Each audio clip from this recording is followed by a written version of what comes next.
Should be. Hello there, friends, and welcome to Strangers in the Night, your source for late night VR gaming talk.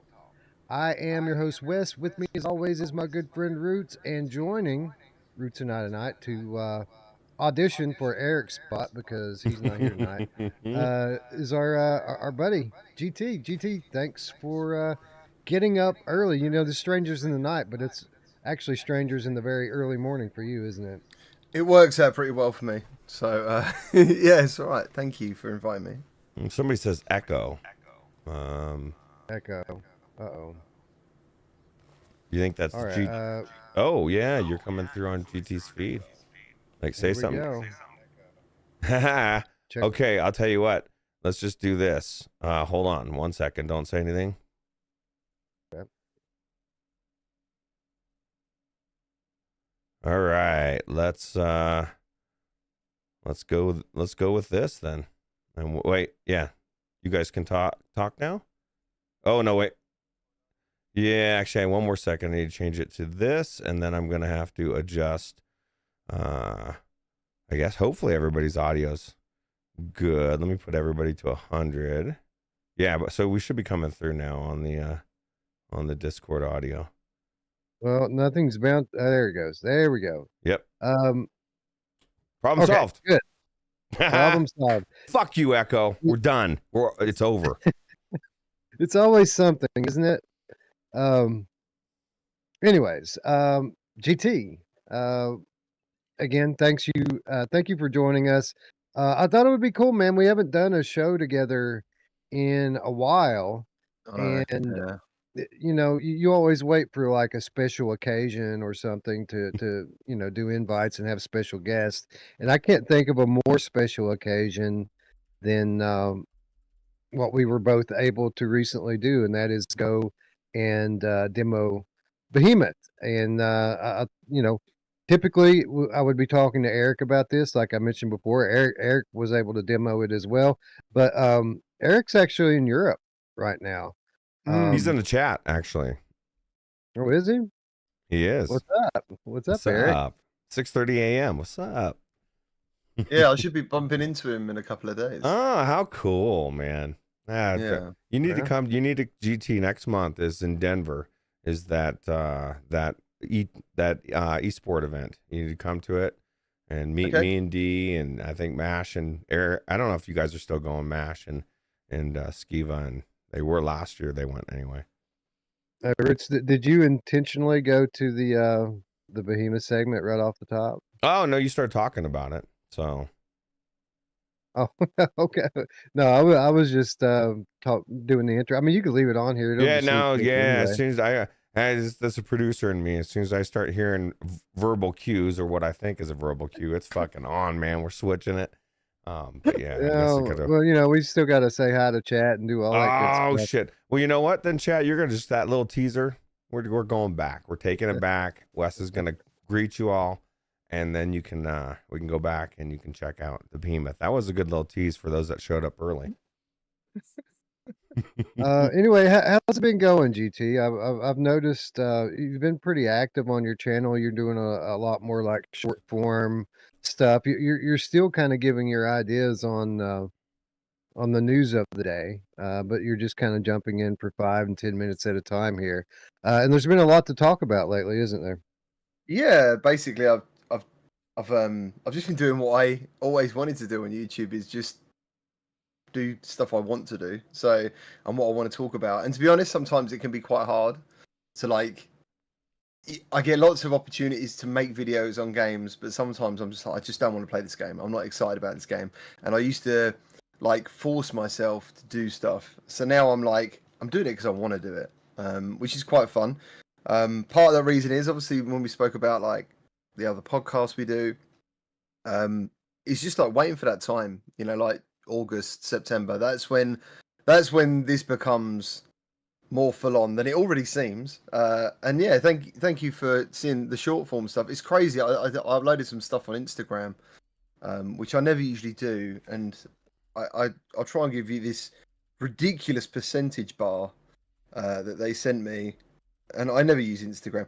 I reached 530,000 accounts in the last 30 days, which is absolutely, it's just ridiculous. You don't make any money off that platform at all. You just, but I mean, if it helps people find something in VR to do, then that's good. Exposure's good though, right? Like you may not make any money now, but down the road, who knows what it turns into.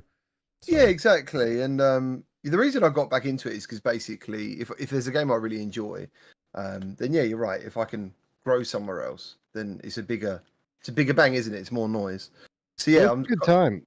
It's a good time to get in on Instagram. The VR scene is actually kind of starting to emerge there, which wasn't the case even a year ago. Instagram was pretty dead as far as like VR content goes, but now you're starting to see more people get more active on. No, I don't do it. Like it's all I can do just to stay up with Twitter. But it, part of what we do as a PR firm at Impact Reality is social media, and we used to almost ignore Instagram, but not anymore, man. Not anymore. Yeah, I just feel like not to take this too far into the social media stuff, but like TikTok, I don't know how much of a future that's going to have eventually. It's pretty clear to me that the eyes of the world are not happy with it. And yeah, in general, as a parent, there's been many times I don't want my children on the platform. You know, I've seen so much bad stuff on there, and it's been difficult for me to battle that moral code because at one minute there's a trend where people are throwing bricks at homeless people. There's a trend, and I automatically think, well, fuck you, right? I'm not going to be on here anymore. And then I leave it for a couple of months, and then you do something fun and you upload it, and you kind of forget a little bit, but yeah, it's not my favorite place. But yeah, Instagram, I actually enjoy it. I do. I don't mind it. The only thing is, it's another platform that I need to engage with, and that's what I really struggle with. Like YouTube, I love YouTube comments, but that's still like a YouTube video now. Even something like I did yesterday, which is 4 or 5 hours of editing, maybe 6 hours in total workload, which is fine. But it's then everything else afterwards, sharing it, responding to comments, which you do love, but it's all stuff you have to factor into the working day. You'd be like, right, this is going to be a 7 or 8 hour day now if I want to do this. And then you think, right, well, I'll share it on TikTok, and then I'll share. Do you know what I mean? And there's just more things to respond to, and that's kind of where my mental. Like a little while ago, I was just like, man, I don't think I can keep this up. Like, I don't think I just want to. I just want to just share what I want to do, and YouTube's always been that rock for me. Luckily, it's always been the way into our community, And Twitter, I actually do really enjoy Twitter, to be honest. That's why I like live stuff. Even if I'm doing, it just doesn't matter. I want to do it live because all the time editing is just too much for me. And I get it, making it user consumable and doing all the things that all the content creators doing. I just want to hit live, say what I'm gonna say or do what I'm gonna do, and then click stop. It's so much easier, and you're cutting out that 5 or 6 hours.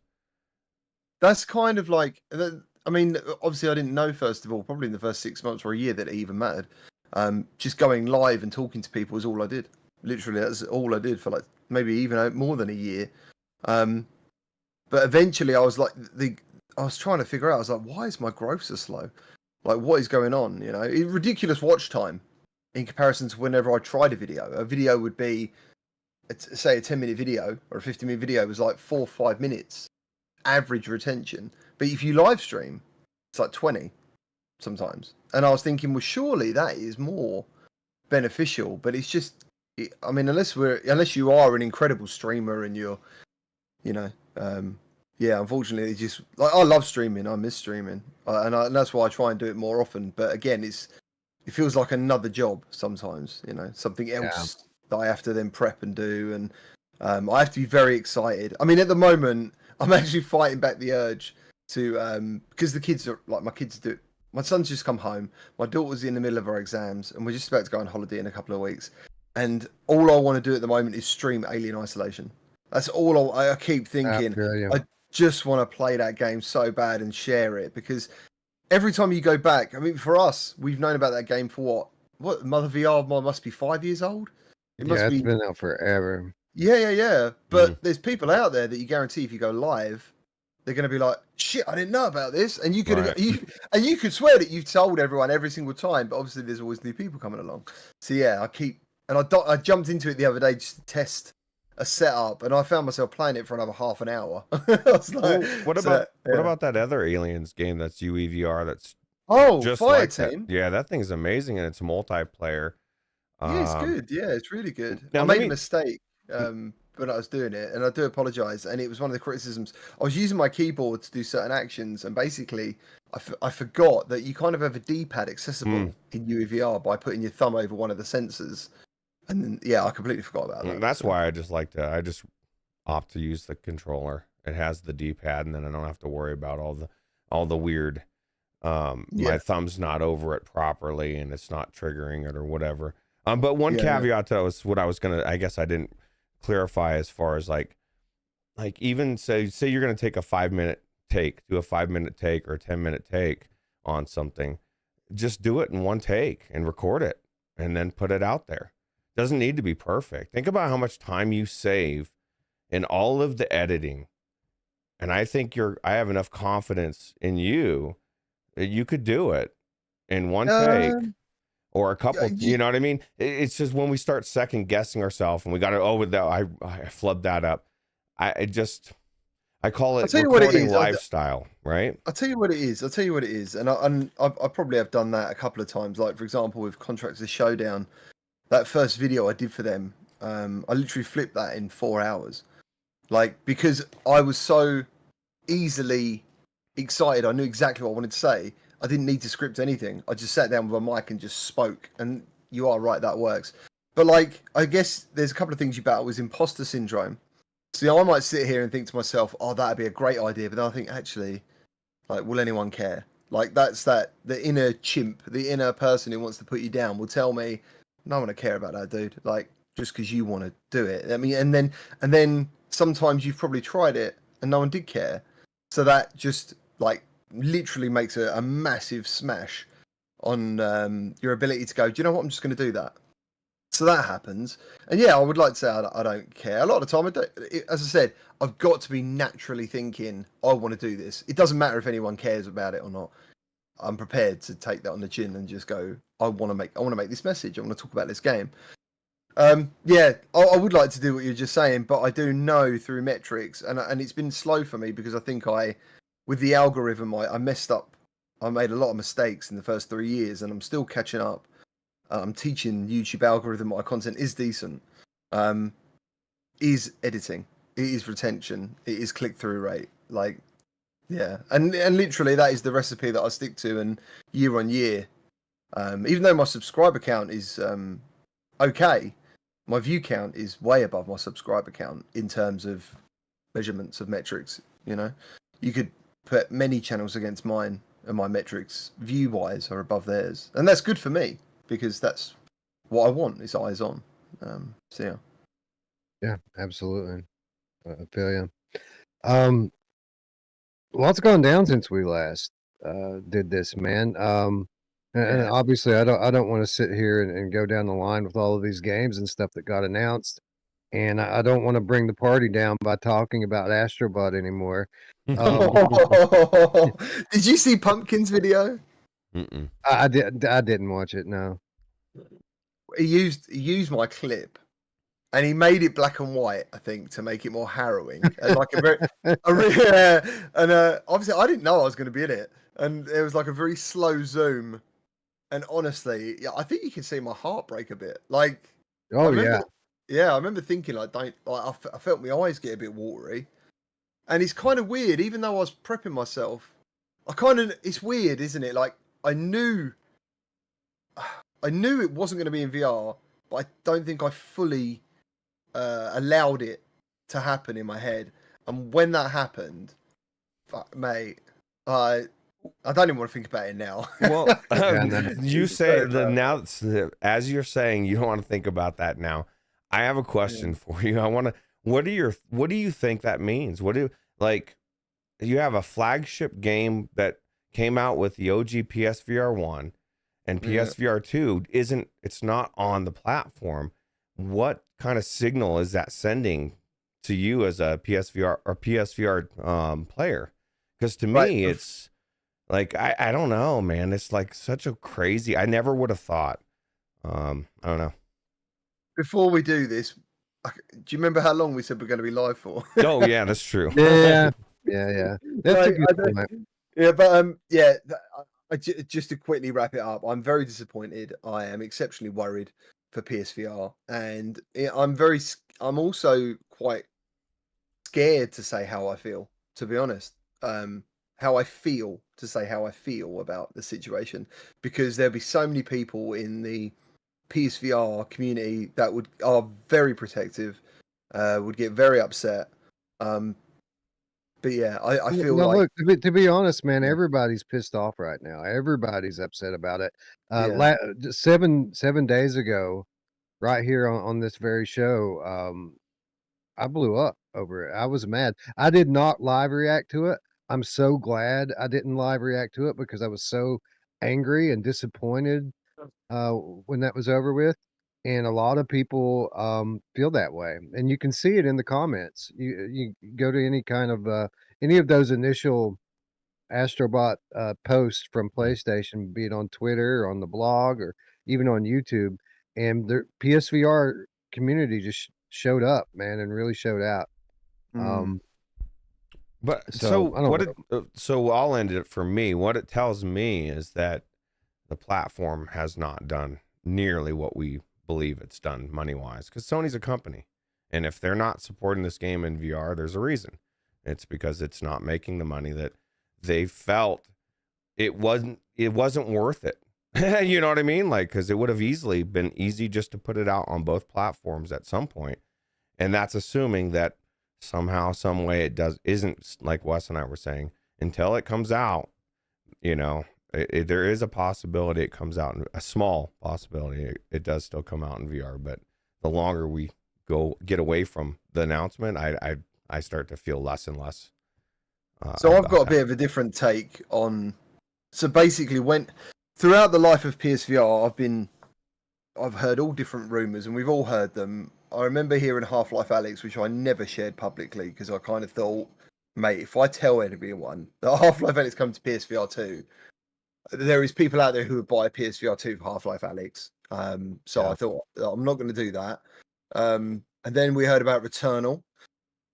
Still don't know what that fucking game was that was in that little 3 trailer they made. Do you remember that one? The one where in the spaceship? Yeah. I still don't know what that game is. I was looking for side by sides, trying to figure out, is this actually now Returnal? Like, it looks like Returnal. It could. It does. Some people think that was No Man's Sky. That'd be the fucking hell.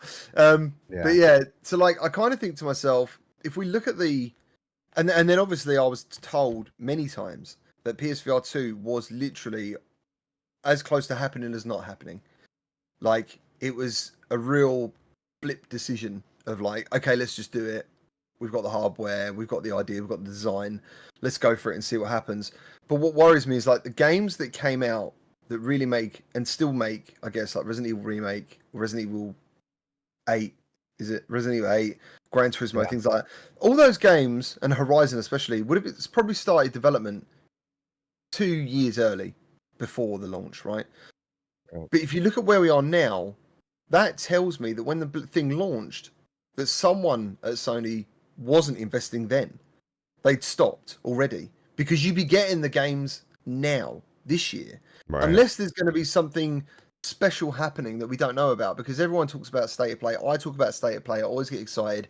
But time and time again, we've been shown that they cater their audience, and that is correct. That 95% of the people watching that are not VR users. So they give us a little, like, 5%, here you go, there's something to keep you happy. We haven't forgot about you, but this isn't about VR. And VR always just comes out in its own bubble, like, in its own thing, doesn't it? Suddenly there's a new game and a trailer, like, and you're like, why didn't you tell anyone about this? Like, we've been sitting here saying the system's dead, and yet this game releases in a month. Like, things like that, where Sony just... We know about these frustrations. So it's very hard, as I said, how I feel is immensely disappointed that I'm not using this headset a lot more than I want to. On the other hand, none of us really know what the fuck is going on. Like, Nope. that's the problem. Right. That's the real frustration. Just fucking tell us. Have you got any games planned? Yes or no? Like, it's just. Rip the in the Band-Aid meantime, off. Let us yeah, know. it's just. Yeah, I just think it's crazy that because imagine if there is games coming, and you've got all this negativity around the headset. People, I don't know. I just just so Yeah. much, man. Just Okay, so okay. much, you know. Well, you I heard feel- you heard what Mash said about that one representative when he was out there at that show, and they were told him that he wasn't even allowed to take the headset out of his car. He said, "Well, can I at least take it in and show it?" And they said, "No, you can't take it out at all. Leave it in your vehicle." So like that's and what did they have? What were they showcasing, Wes? Something. I must have missed a bit of information here. I don't know what you're talking about. The Mash went to. Go ahead, Wes. No, I wasn't saying anything. Oh. This is all you, brother. Oh no, Mash went to a show last week. You know what I'm talking about, right? We talked about it last week. We went to a show and Oh yeah, a few weeks ago, Mash and Todd went to a gaming expo in At Meta. Florida, All right. and Meta was there, Sony was there, a bunch of other platform holders were there doing demos, and Yeah. Mash said that the Sony booth wasn't demoing VR; they were just demoing flat games. Not surprising. And no, not surprising. He said he went and talked to the guy though, and the guy claims that he has a VR headset in his car, and that Sony won't let him set it up and demo. Yeah, I mean, from what I know of when they do show VR, it's crazy because in PSVR land, they were excellent. They were actually at the forefront of really like attending shows, doing great booths, and having people that were semi-knowledgeable handling the booths and handling the games and experiences is very good. Sony want to be in so control of everyone's experience that I imagine I don't know this guy you're talking about. So I mean, who knows? Who knows what goes on behind the scenes? But all I know is if they were going to show VR, they would have probably made sure that this guy you're talking about fully knows what he's talking about. And Yeah. And again, this is what some dude said, right?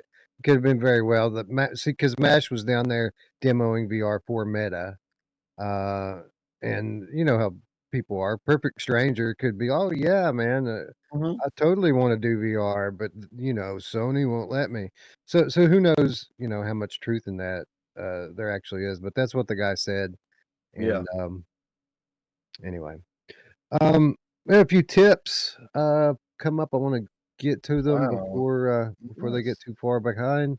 Son WTF, $5 US. No comment.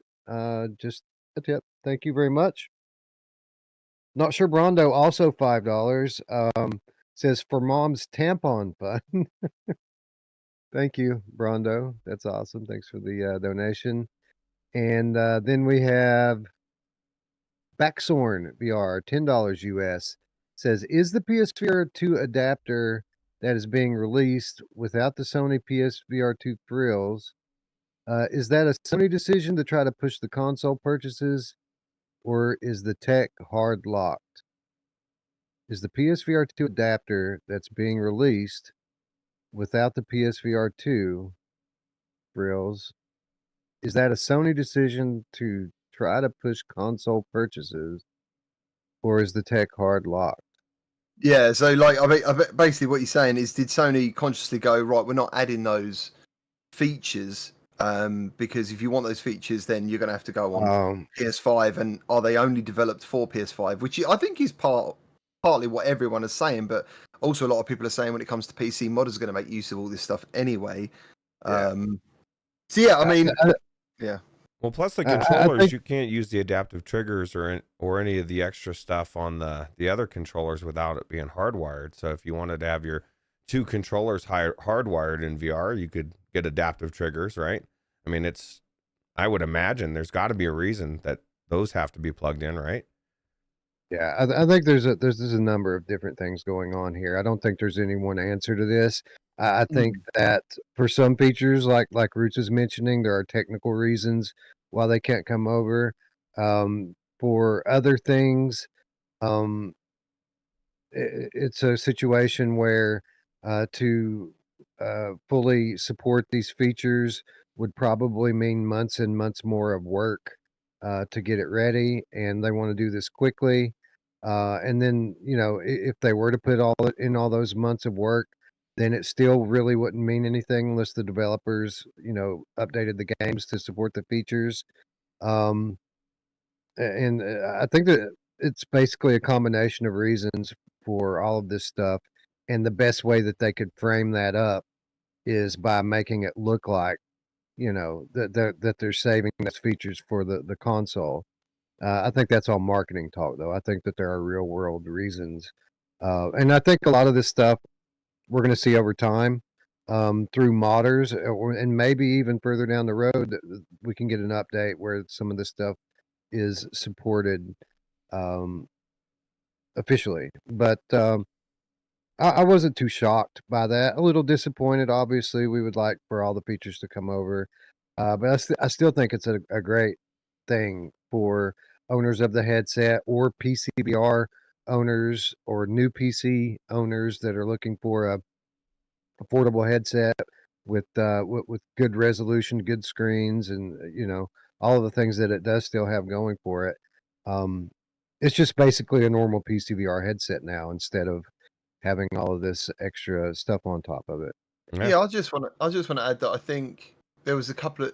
I mean, to me, I was very disappointed those features aren't included, and maybe this is partly what you're saying, Roots, is when you said earlier about just live recording. I kind of did that with my reactions to it, and I didn't really get my message across that. I was disappointed because one, I feel if you release a headset with these features, there's now a chance that developers will use them. There's no Right. guarantee because a lot of people flip that and well, there's no games that use it anyway. Well, there's a reason for that because there's not many headsets to fucking use it in the first place. So it's the chicken and the egg, yeah. So suddenly we have a $500, $450, I believe at the moment, PCVR and PlayStation compatible headset, which sounds great. And if you had all those features there, if I was a developer, I'd be thinking, right, how can I actually implement this stuff to increase immersion? So, but yeah, I see it the other way around. I just hope it does something. I mean, because the other reason I was disappointed is I'm very happy that anyone with a PC now gets to use their PSVR 2 in VR, and I'm sure there is a majority or a number of people that have this situation. My take on that is if you already had a PC, why weren't you in VR anyway?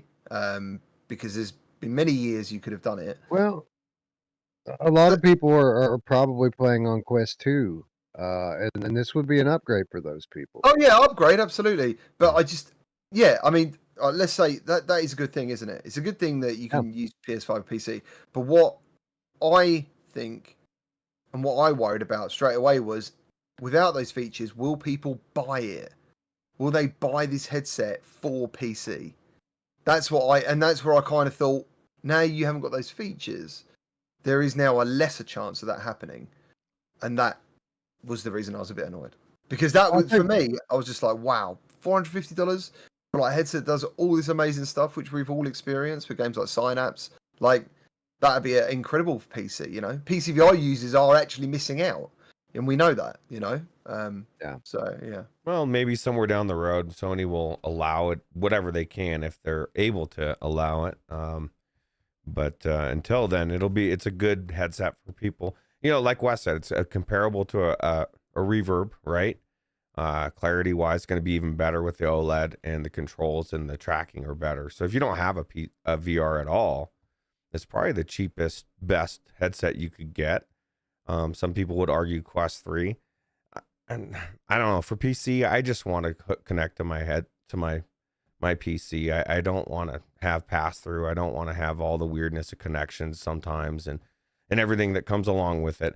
That being said, I love the clarity of my Quest Pro. So like, you know what I mean? I guess I would have to see it in the headset to see. Yeah, same. I don't think That's it's the going to same be as me. better, but it could be better. Who knows? Exactly the same as me. I'm still like, I'm not already excited about the image quality of PSVR 2 without those features. So for me, when I play a game without those features, without eye tracking dynamic foveated rendering, normally the games, I mean, I'm assuming this is more of a performance thing. The games normally don't look great. Yeah. Right. That's 100% a performance thing. Yeah, so Absolutely. I'm just waiting to see what the image quality is like. I mean, hopefully it's superb, you know, and it's like, Yeah. wow, this headset's great. Because obviously 3.0 lenses versus pancake, you know, just I've got, and that's going to be a personal thing, isn't it? It's going to be like, It honestly isn't that big of a deal to me because right now I've got my Quest 3 here with its pancake lenses. That's not what I use to play PCVR. Yeah. I play PCVR on my HP Reverb G2 because it's more comfortable and it's got a display port connection, which is more reliable than either version of Link. Such a great headset as well, so light, isn't it? It was only I Yeah. didn't like the controllers and the FOV was horrible for me, but very So very that's nice really headset. that's really the only question for me about how much I'm going to use this PSVR 2 headset on Steam is what's the controller support going to be like? Did they do enough work so that there will be an integrated controller binding that automatically emulates like a Rift controller or something? If the controller compatibility is good, I'm confident that I'll use it. If the controller compatibility is not good, and I'm constantly having to search the community to get bindings or go create my own bindings, then I'll probably just stick with my G2. You already have to do that with that anyway, right? And it's got like No, a few occasionally, years not advanced. very. I don't have to do it that much anymore. Occasionally, you have to do that, but the support for it's pretty good now, actually. Oh, someone in the chat just said, can we mention about the Max Mustard discount at the moment that's going on? Yeah, it's a good deal. 90% off, right? 90%. 90% off. Can you believe that? I didn't, because when I saw it, I immediately messaged Richie and I was like, dude, do you want this publicly shared? Because I noticed the time that it went live to the time it was spreading was while they were asleep in Australia. Oh, and, really? Yeah, so I messaged him and I was like, dude, this is really doing the rounds now. Like, people are picking up your game and it's only 2 months old, for like $4, $5. And he basically messaged me back and said, yeah, it was something they wanted to do as like a bit of what's the word, research, I think, for a little bit, just to see. So yeah, eventually that code's going to stop. I don't know when, but he knows about it, so I shared it. But yeah, I you know, when you see something and I think to myself, like, this game does not deserve to be 90% off. Like, this game is far more valuable than $5. Like, this is a minimum $12, $15 game to me personally. But well, I think the prices on it was great. Why did it undersell? And apparently it did undersell, or else they wouldn't be doing this. Right. Yeah. I think there's more to what people have said about the mascot and the name of the game than what we initially thought. You know, at first our attitude was kind of like, yeah, the name is kind of weird, and then the mascot's kind of plain.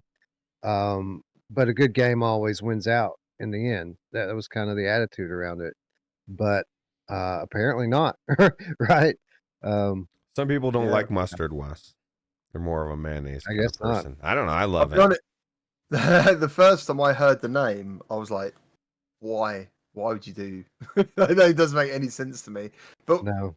The point is, sometimes, as we all know, like, before we even got involved in gaming and stuff, we just accepted what come along, and some things weren't cool before they were made, and then they were cool. So who knows? You know what I mean? And that's what they wanted to do. But yeah, you are right. Was one of the main focuses of the playtesting for me was actually trying to make her more something, a person you would care about, someone who looks animated, something that matters, you know, because yeah, the name of the game is her. But yeah, I don't know what the sales numbers are. I don't know what in the reviews are. I'm assuming the reviews are all good.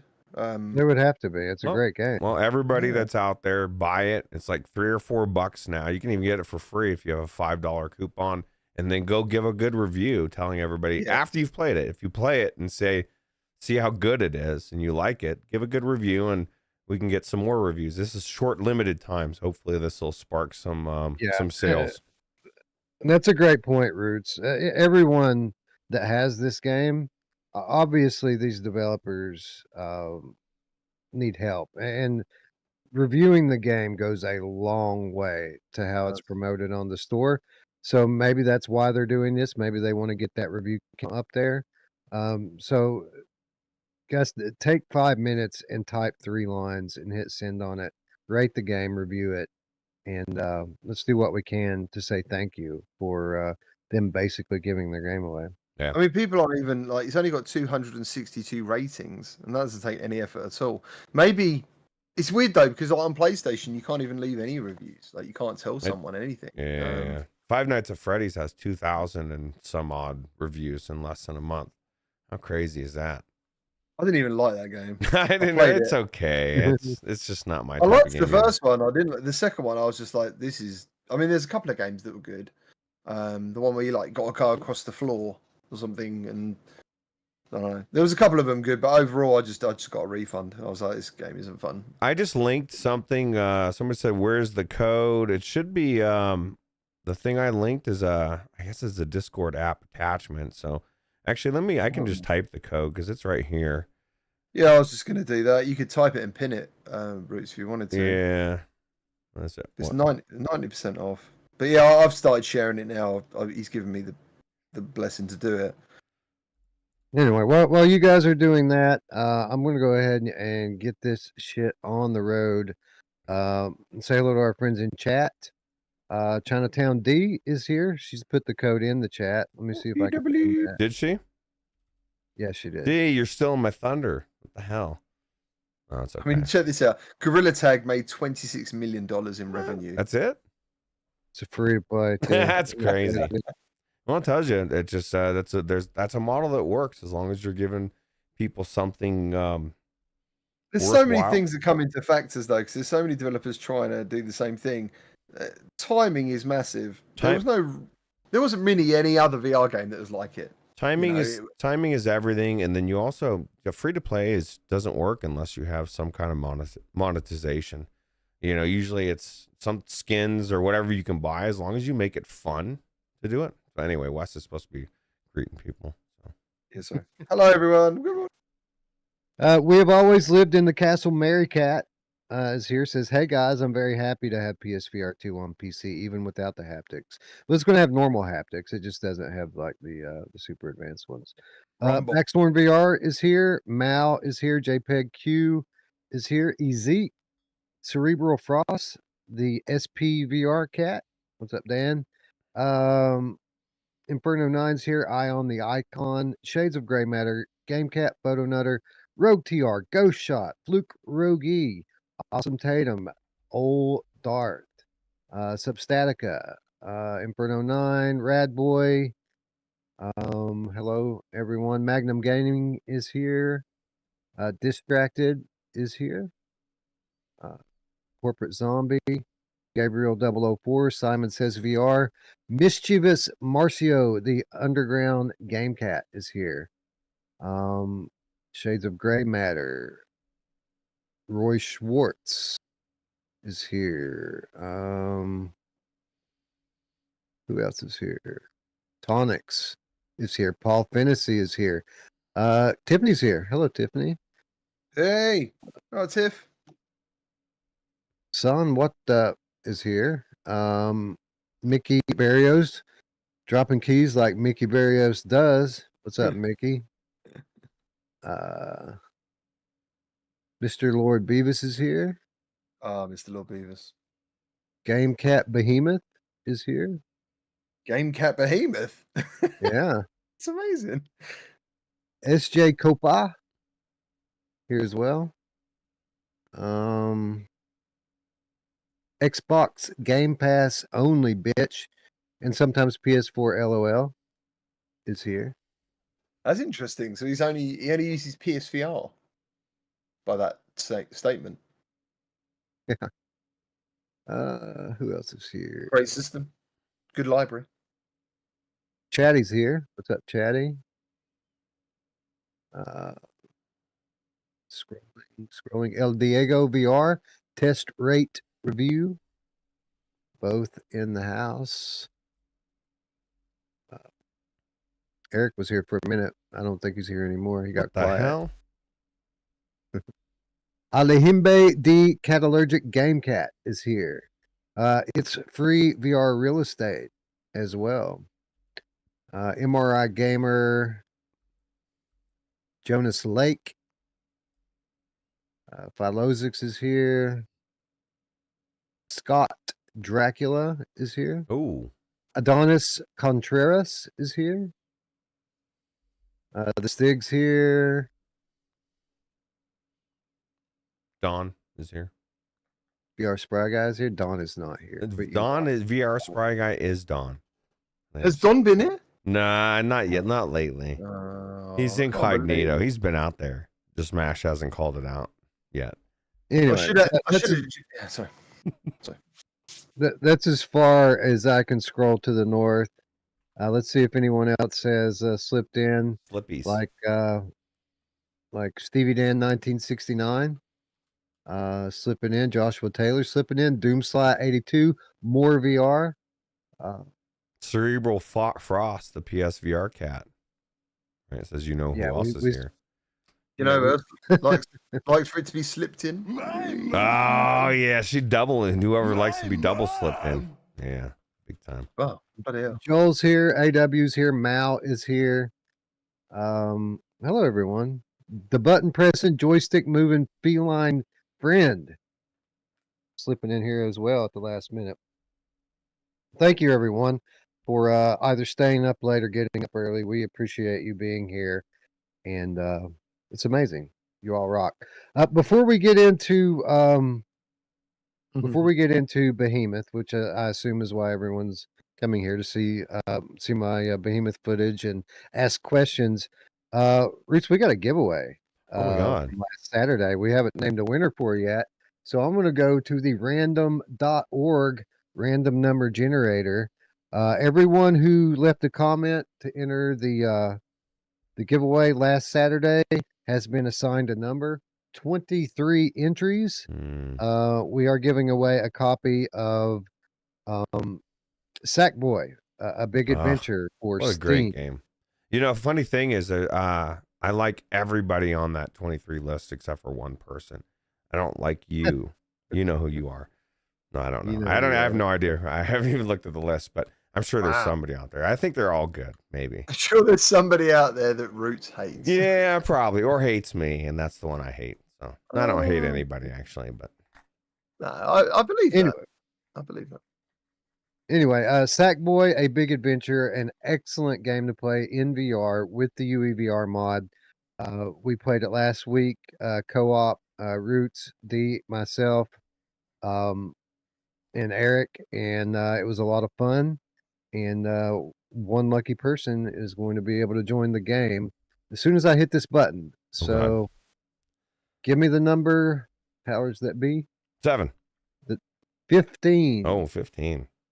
15 is the winner. Let's scroll and see who number 15 is. Oh, God. Oh, Old Darth said 7. Mate, if I was number 7, I'd have lost my shit then. 15 is Lou Does Reviews again. Oh, Lou my Does God. Reviews won last time we did one of these. Well, I'll tell you what. That's good luck. That's Old Darth, if I'm not mistaken. Congratulations, buddy. You're on a roll. That's crazy. Well, I absolutely love Old Darth, so that's awesome. This is the day then that he should go whatever country. Yeah, go buy some lottery. Go buy some crypto. Go get some lottery tickets. Go lucky day, man. Stocks. Lucky day. Yeah. Anyway, my friend, you just won a $60 Steam game. Tag me up on Discord, claim your prize, and thank you to everyone for playing. Tune in on Monday, ladies and gents. We're going to run a new giveaway starting on Monday. I've got 5 keys of a recent Steam release.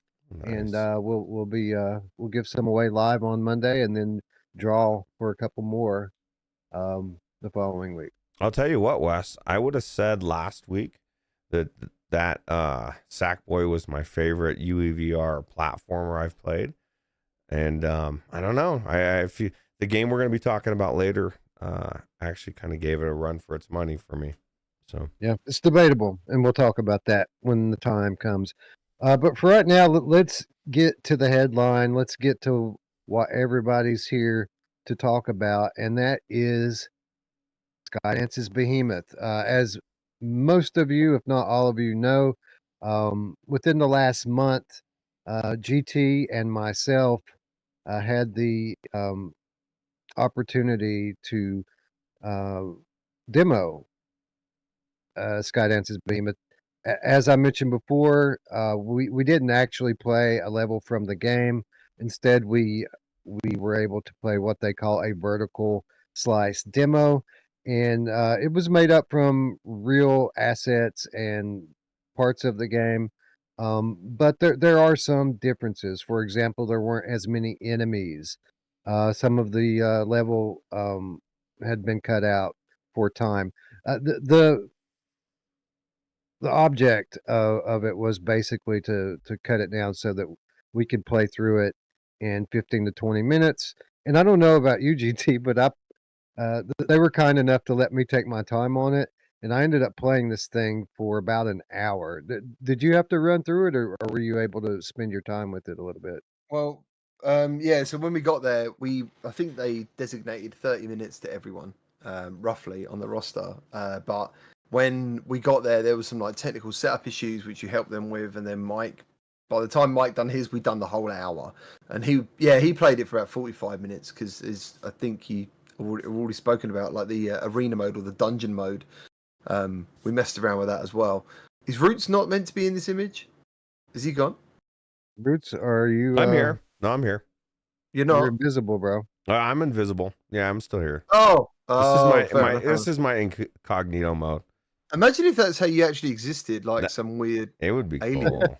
You were just Roots like has ascended. Roots This has is ascended to pure energy. that's my brain right there. That's the exactly. energy.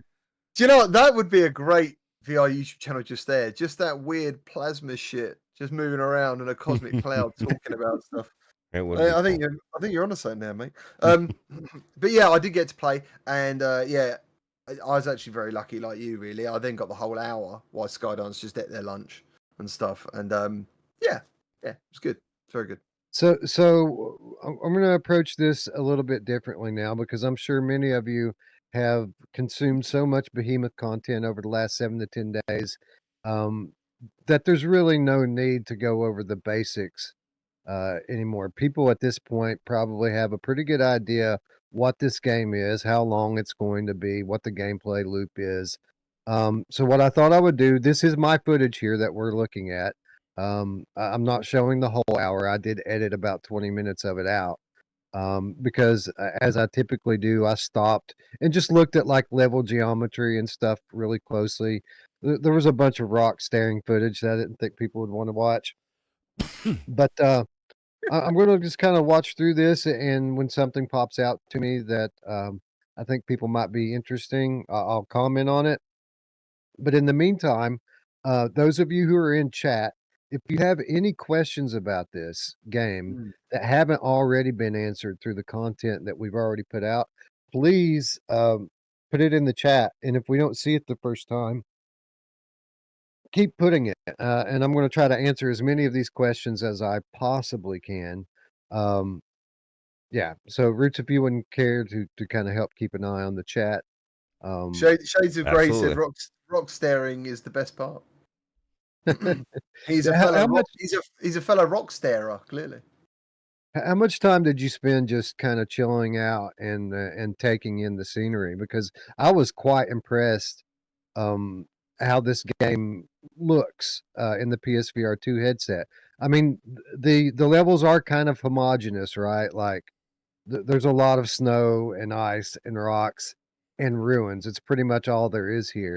But the level of detail was pretty high, and I like the particle effects and the snow and things like that that were kicking up. I found it to be pretty immersive. Yeah, I think like anyone who's looking for a future VR title, it definitely ticks the box of something that is upcoming and looks very good. Everything. And for me personally, like games can look good, but I need to feel a sense of presence. I need to feel like I've got weight. My arms matter. Everything matters, and that definitely was a box ticked playing this. Is there a stamina system? Mischievous Marcio, the underground game cat, wants to know. There are stamina comes into play for sure. But it isn't one of those situations where like um you're trying to run around a lot and running out of breath. But there are situations like when you're climbing up the Behemoth. If you take too long, you'll get tired and the thing will shake you off. And you have another special ability, like a power up ability, where the rot, which has infected everyone in the land for whatever reason, you're the only one that's been able to keep your sanity with this rot infection, but it gives you power. So if you press both of the top face buttons, it'll put you in this power up mode where you have superhuman strength for a few seconds, and then there's a cooldown period right before you can do it again. From what I understand, as you play through this game, your character does kind of level in the background, and your stamina does increase over time. Is that your understanding of it as well, GT? Yeah, absolutely. Like exactly the same. From a personal standpoint, again, because like you've probably played a shit ton of Saints and Sinners on so many platforms.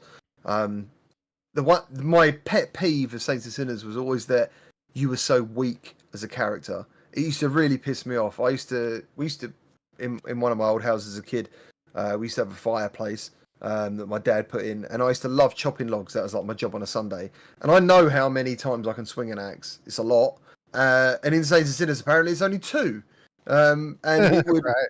it would really piss me off. And I remember going to Gamescom in 2022, and I met one of the guys at Skydance called Guy. I think he's the game director, and he was like, I was like, dude, I'm not being funny. Your physics are just shit in that way. Like, there's no way. And he went, but you still think you're going to the gym, and you still think you're getting your 200 grams of protein. He went, Right. you have been malnourished for like 2-3 years now. Yeah, you have not had a decent meal in years. You aren't going to the gym. You are weak. And I was like, holy fuck. Why didn't that ever occur to me? It just didn't ever occur to me. I don't know why. And I was like, all right. So when I played this game, I was very interested in like, okay, so we're a disease warrior. Is that another excuse for us to be weak? But luckily, no. Like you do. I mean, the stamina bar does go down quicker than I would like. But at the end of the day, I've never had a fight with a long sword.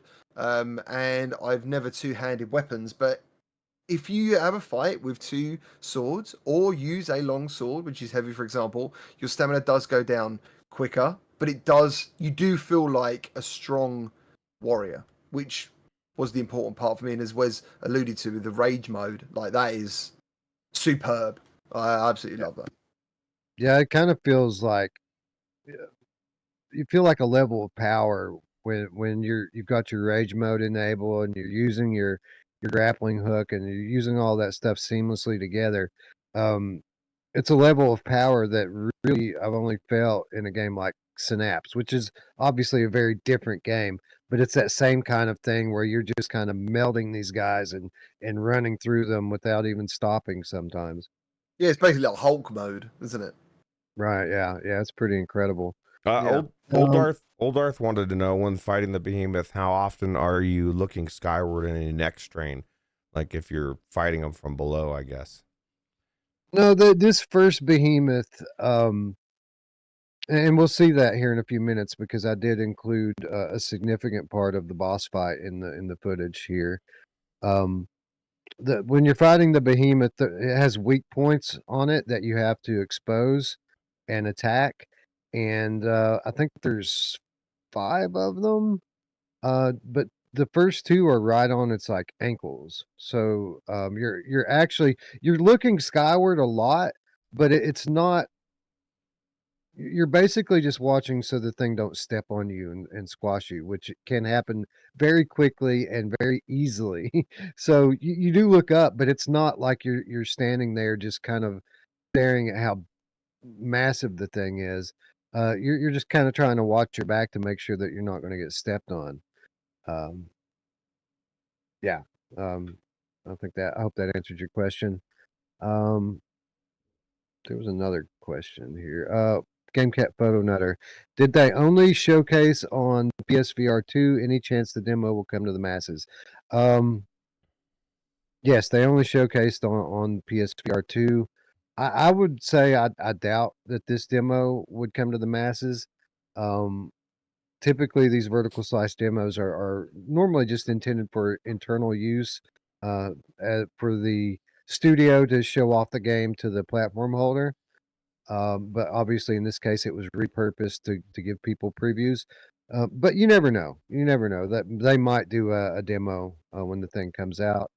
If they feel like it's going to sell some copies, then why not, right? Yeah. Magnum Gaming wants to know two things. Can enemies be defeated with the waggle? So how's the melee? And then also, can you grab the enemies? Obviously not the behemoths, but like other enemies. Can you grab them by the head like you can in Saints and Sinners, and then like stab them or anything? Well, I'll take part of that, and then I'll let GT. I'll let you answer the other part. You can't just walk up and grab people like they're zombies. You're not fighting zombies in this game. These are living people. That's true. They don't like to be grabbed, right? Yeah, they're You rabbits. know who likes to be grabbed though? Yeah, she does by the face too. Oh, So yeah, bloody hell, bro. hey, and it's not me. I'm just telling you what she likes. Now, what you can do is you can stun the enemy with a well-timed parry, and then at that point, you can grab them and do like a finishing maneuver on them. But as far as just walking up and grab them, no, you can't really do that. GT, the other question was, are you able to just walk up and waggle and defeat these enemies? No, you cannot waggle, which is so good. We want weapon weight. We want more realistic fighting. And yeah, like going just quickly back to the grabbing thing. Yeah, you can. One of the best fun things is just literally you can grab by the back as well on their armor. You can like, hold their armor back almost. But yeah, cool. like Wes says, they're not like zombies. You know, they will get out of it quicker. For example, as soon as you play Saints and Sinners and realize you can just like face palm everyone for as long as you want, unless you're outnumbered. Yeah. You and that zombie could never make contact, and it wouldn't cost any stamina. You can just put your hand on it, push it back. Put your hand on it, push it back. It will never stop, you know. But in this, that isn't the case at all. And yeah, you can't waggle. So No, this is a actually well designed parry and counterattack melee game with great weapons physics, and you really feel you feel the weight of your weapons when you're fighting.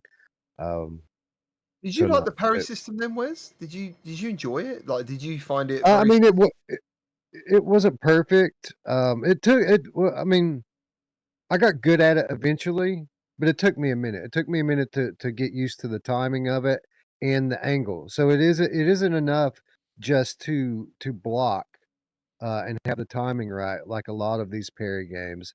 You have to have a perfect 90-degree angle between your sword and their sword have to be perpendicular to get a good parry. And it did take me a little while to get used to it, but after I got used to it, yeah, I thought it was good for the most part. Yeah. Yeah, I'm not a big fan of of melee with parry systems, but that's just me. Old Darth wants to know if there's any mirror or projection, but obviously realizing it is a demo. I didn't notice any reprojection at all. It is running natively at 90 frames per second through dynamic foveated rendering. I didn't notice Mira, but this isn't a very dark game. It very well could have been there. GT, did you notice any kind of Mira reprojection or any other type of visual defect? No, not at all. I I thought it noticed. looked. I thought it looked. And just I have been privy to seeing the PC version as well. Oh, I think this game looks exceptionally good on PSVR 2. Same as Saints and nice. Sinners. Looks That, fantastic. that's awesome. Yeah, it's a very Did good you look. notice how big that key was? Well, I guess Wes did because he just had it in his hand. But holy shit, that was a big key. And I don't know if that was Yeah, like It was a maybe that behemoth was. key. It may be, and maybe that was I'm used to keys from 2024. You know what I mean? Like this could have been like a medieval key.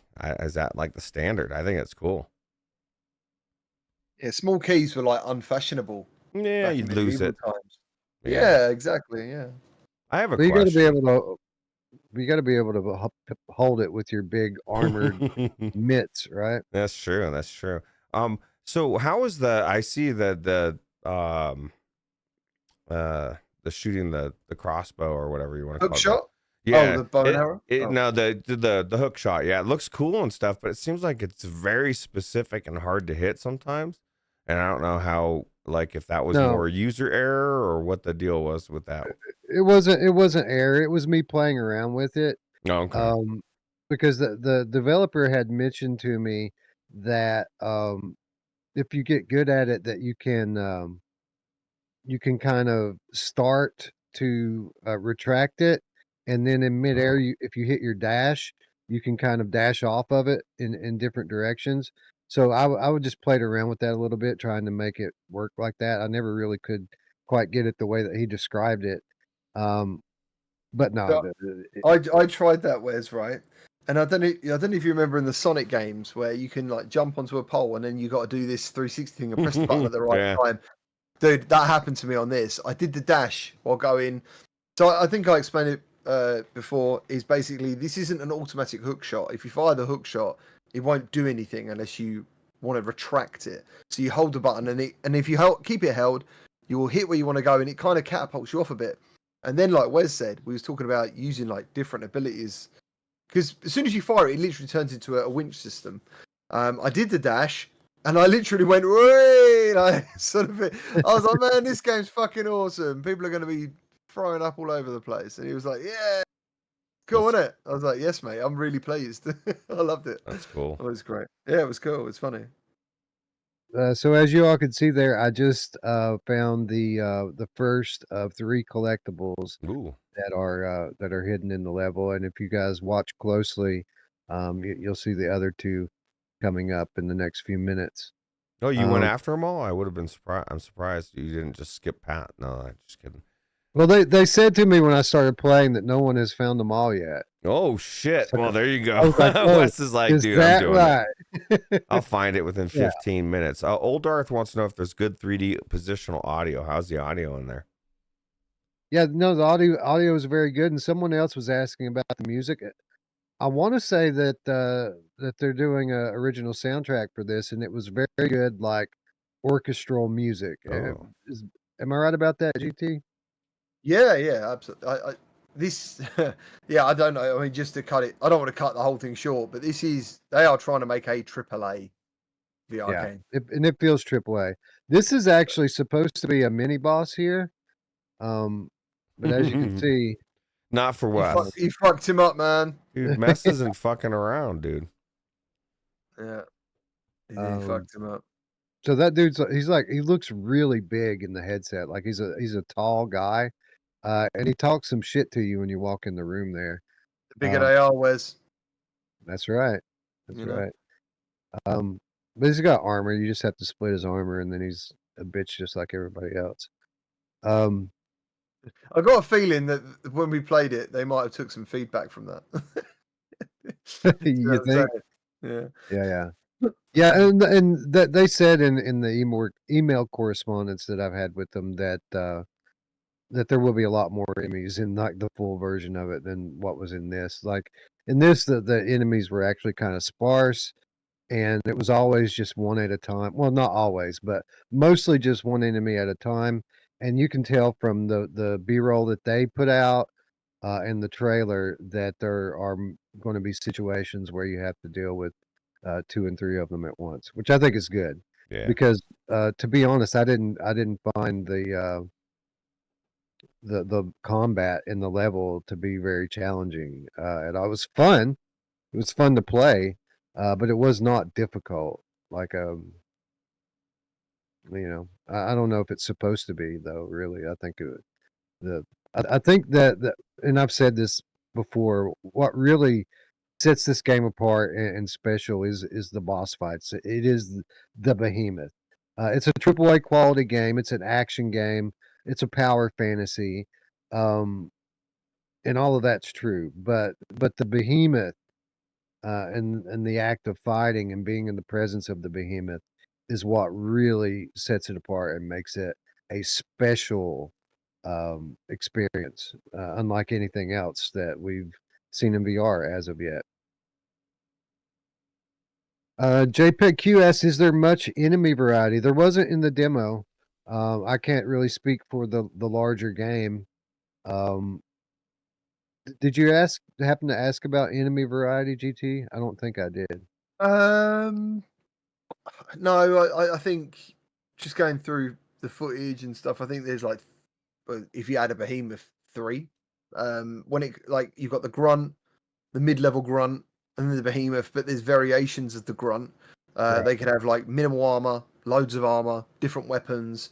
And when I say different armor, some of them just have a chest plate, some of them have the whole shebang, including a big helmet. Like, do you know who else likes a big helmet? She does. She likes any helmet. This is the benefit of being up early. That's true. Normally with you boys, I'm like that. I'm like, You're out. I want to go to bed. So Yeah. I'm all over this. Yeah. Hopefully that answers your question. So here's a really cool part of the level. This is when they first teach you how to rappel down. So the hook shot, it isn't just about climbing, and it isn't just about having it instantly retract you and throw you in the direction. You can use it that way. You can also use it to climb with your hands, and you can use it to rappel down. And one of the things I thought was cool about it is, even though this is a linear game, technically it's a linear game, the levels are wide enough that you have some variety about where you want to go with this. Sometimes you can walk to the left, or you can climb to the right. And talking to them about the way the proper levels are going to be set up, there's going to be areas like that you can find, like offshoots that are optional. So you'll go down a path that doesn't necessarily lead to the boss or whatever, but you might go down a path and find a tower, and that tower itself will be a puzzle for you to kind of work your way through to get some sort of collectible or weapon or something at the end. So the hookshot was really cool, and it was really central to everything. It was central to the traversal. It was central to the battle, and it was central to the boss fight. Like it's Yeah, you can whip people off their feet with it. You can grab weapons with it. It was definitely the standout feature for me personally, because we've all experienced games with fantastic weapon like mechanics in them and climbing and stuff and nice graphics. But what I think is good here is a combination of lots of things plus something new. Personally, I thought this was the best hookshot I've ever used in VR. Wow. And I could have carried on. I thought it was amazing because, as I said, it's not instantly retractable. Like Wesley's talking about being able to lowering yourself and descend. Like, this is a fantastic system, and if you then like detach the hook shot, it becomes its own standalone rope. So you could make your own rope bridge, for example, to get across to a different point. So, and that's probably something that, even though I said it, and I know probably Wes has said it, maybe people don't really understand that every time you're firing this, like, you don't need to go and get it back. It just becomes a rope that could be there forever. Spider-Man, dude, you're spinning out webs, but they're in ropes. That's where I did my full bloody loop to loop. That's awesome. Yeah. So yeah, I agree. The previous best iteration of this weapon was on the PC version of Everslot. Oh yes, yes. There's the golden owl, by the way, everyone. That's the one. That was it. Oh my god. Well, I'll tell you what. I'm sure I won't find it, but I might look. I might look for it for a minute. But it was kind of revolutionary when Everslot came out with their hook shot. Yeah. Super fast. The same thing. You could use it for grappling and use it as a weapon. But I agree with you, GT. It's more refined here. The controls are more refined, and not only that, the combat itself is more refined in this game than in Everslot. And I do love Everslot, and I think it's fun, and PC players should definitely be checking it out. But this is next level on every count. Cooper Al wants to know, how did it compare to you guys on what your expectations were before playing and then after playing? Like, I mean, I had high expectations just based on the pedigree of the studio. Like Saints and Sinners, I regard very, very highly. I say it all the time. That might be the best all around VR game that you can play in terms of everything. It was a little bit questionable for me when I started playing it. When I started the demo and realized, that it's a pretty, or at first it seems like it's a basic parry and counterattack system, but that's before you learn about the hook shot. That's before you learn about the rage mode, and really integrate all of that stuff in. As the level went on, and as I got better at integrating all of those different things, I started feeling a lot better about the minute-to-minute gameplay in it. GT, how did it live up to your expectation? I think I was a bit like everyone else after a while. Like, is this game actually going to be real? Like with the CGI trailer that we watched for about a year, and has it lived up? I've got lofty expectations because I'm a big fan of Shadow of the Colossus. So I think that, and that, on an emotional level, that game really hits me, especially with music. Like I've replayed that game so many times. So it got close, and that was the bit. So yeah, like I guess it did hit expectations. Like it got close to what I wanted a Shadow of Colossus to be like in VR. So, but there's still regardless, all of us playing it, there's still many more things we need to see. And Yes. Yeah. There's more And questions. I got to say, my expectations for it are a lot higher now. The scene that we're watching here with this behemoth, they literally called this the baby behemoth. This is the little one. And as you can see from the trailer, there are some of these things that are literally like skyscraper tall. how did it feel to climb up it, dude? Like, that'd be kind of cool. And then like stabbing him in the neck. Like, sounds cool. Actually, I feel a little safer when I was climbing it, Really? as opposed to being on the ground. When you're on the ground, you got to watch for this thing to be stepping on you. You got to watch for it to hit you with that ball and chain. And if it just touches you with its foot, the thing just throws you across the arena because obviously it has so much weight and momentum. Obviously, if it even just nicks you, it's going to destroy you, right? It's going to throw you across the room. But when you're actually climbing it and climbing up it, um, it can't hit you. All it can do is kind of shake you off, and I felt safer. Plus, it kind of stands still, right? Like when you're climbing it and it doesn't see you on the ground, it isn't as active. It doesn't seem like. Did you notice that, GT? Yeah, I think, to be honest, this whole Behemoth section was made easy for us. Unfortunately for us, because we actually know what we're doing. But it was very clear to me that the people invited to this demo weren't as VR focused as we are. There's going to be press from all around the world doing different things. I'm sure a lot of us know the people who have covered it, but I bet if you start Googling that stuff, there's probably articles from websites we've never even heard of. So the idea of this whole demo was they wanted someone to get to this point. That was the whole idea. They wanted everyone to try and just get a taste of everything. And like we said, like when you get up the Behemoth, for me, it was just a bit too easy overall. I want it to be harder. I definitely want stamina to go down quicker, for example. In Shadow of the Colossus, like you want to feel like, oh my god, I'm about to fall to my death if I don't hurry up and do this. Another thing is like Wes just did in his video, he could just like swipe and hit like these saws or whatever they look like, these areas of damage. As me personally, I was like, no, I want you to fucking flip that sword. You've got to make a stab. I want to stab.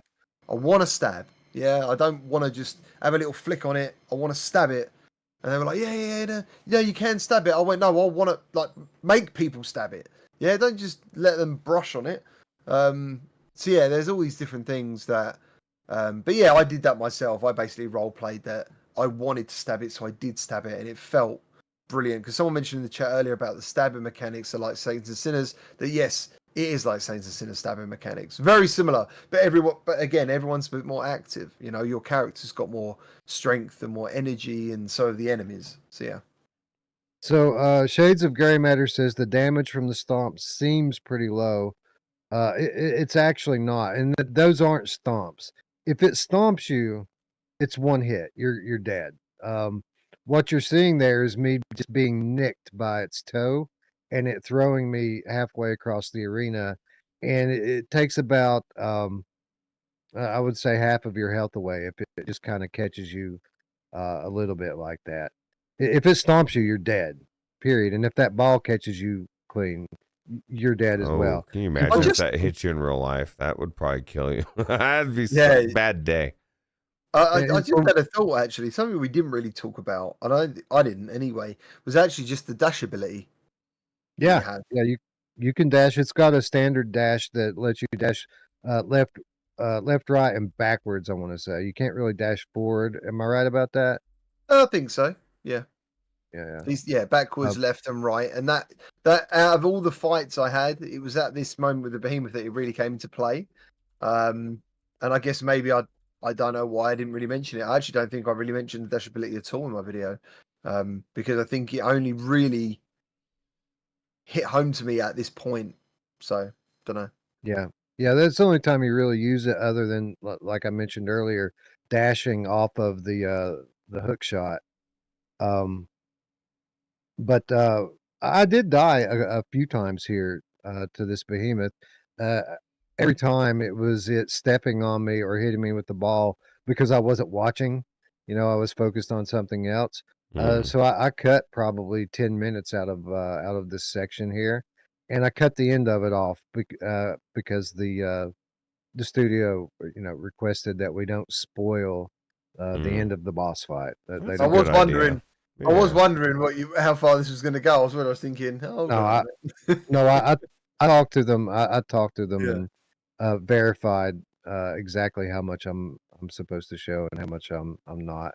Yeah. And we're about to move on from this. What about Hawk 107 wants to know if you can hook shot them in the family jewels. Is that possible? Like, is that the Behemoth or maybe even just the other guys? Because like everybody. Remember Mash when he dropped to his knees and he punched someone? Well, that was crazy. Well, they use some type of body physics here called like active dismemberment tech or something to that effect, and you can attack the regular enemies anywhere and do visible damage to them. Oh man, that's now crazy. That don't mean that they're going to sit and react to it like hold their nuts or anything funny like that. But you can you can hack and slash on them anywhere. I think it'd be like Game of Thrones, right? Just cut it off. It'd be crazy. So what you all are looking at now, I cut the boss fight off. This was another game mode that they tacked on after the demo was over with, and this is just like a wave based mode where you arm yourself in this little mini armory down here, and there's a gong over there, and when you ring the gong, these waves of enemies start coming at you. Now I didn't play it for too long. I played through the first wave, and then when the second wave started, I think I killed about 10 enemies or so, and then I put it down at that point because I had been playing for an hour, and Jasmine was waiting for her turn. So I eventually made myself stop. I love that. Well, I mean, Eric had played for 40 minutes before I started. and then I played for an hour, and then Jasmine played for like 30 or 40 minutes. We were there for over 3 hours.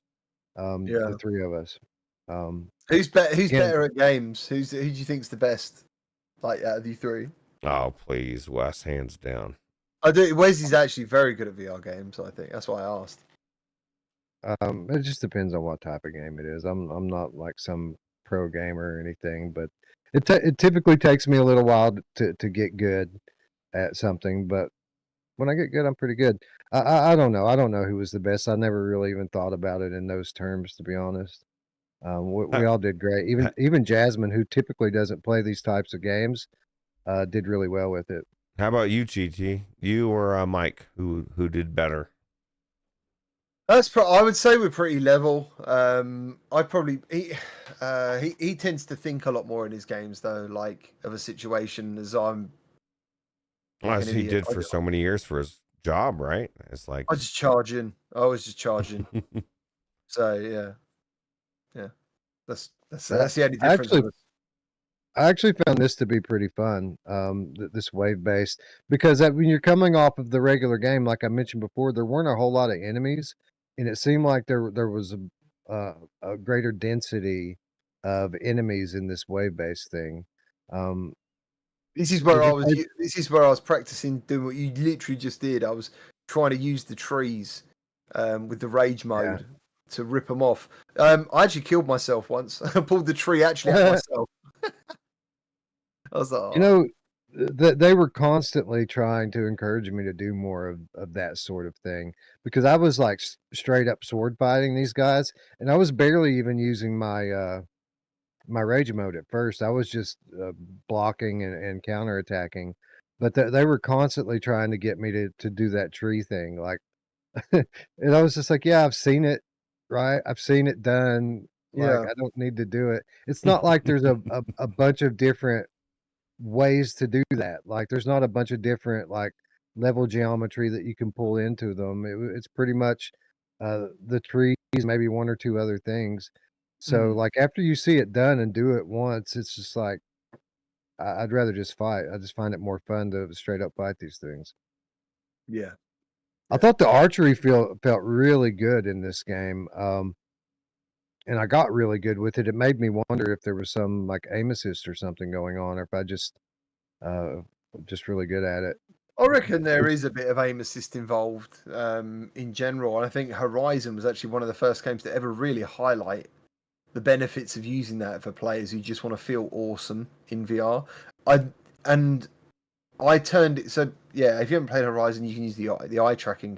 We haven't got eye tracking is working in this. So yeah, like if you turn the assisted bow and arrow off in Horizon, that makes that game so much better for me personally. Yeah. Like, if you're looking for a challenge, like when people get Horizon, first of all, I'm like, dude, turn off the fucking assisted bow and arrow.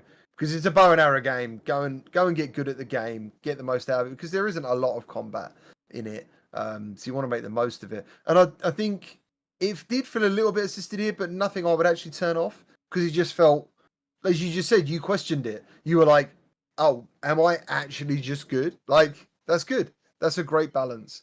Because you do miss. You do miss. It isn't like you're hitting every time. Typically I would miss once and then hit the second shot almost every time. So like there.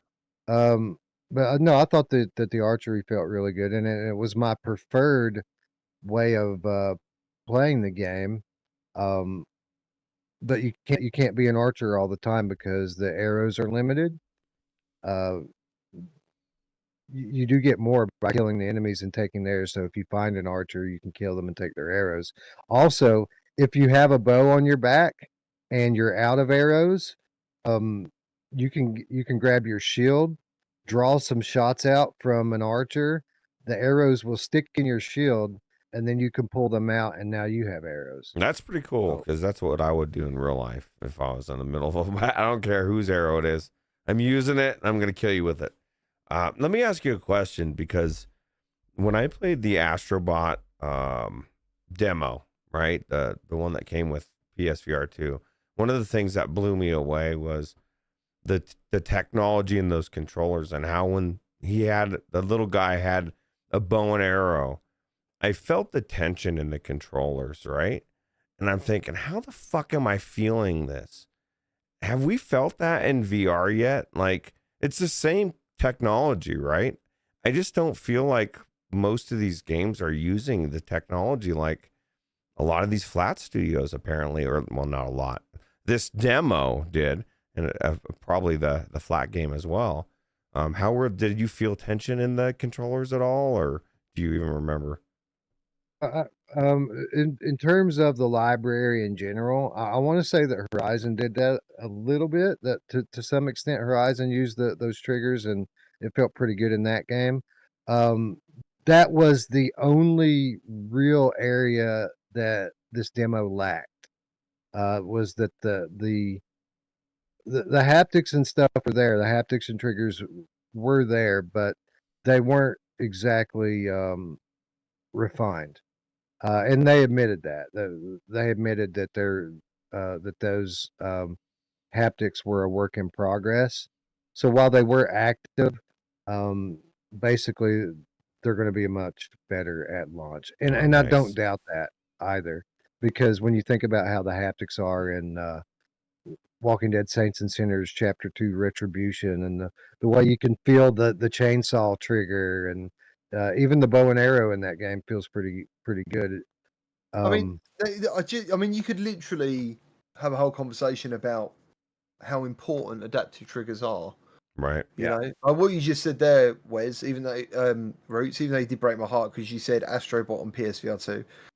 You meant PS5. No. Well, yeah. Sorry, PS5. Yeah. Yeah. The controller technology that PlayStation have, it literally was the defining technology between Xbox and PlayStation for me with this generation. You know, Right. like that controller wowed the shit out of me. Feeling an Uzi recoil suddenly with triggers, feeling how hard it is to pull a trigger using a sniper rifle.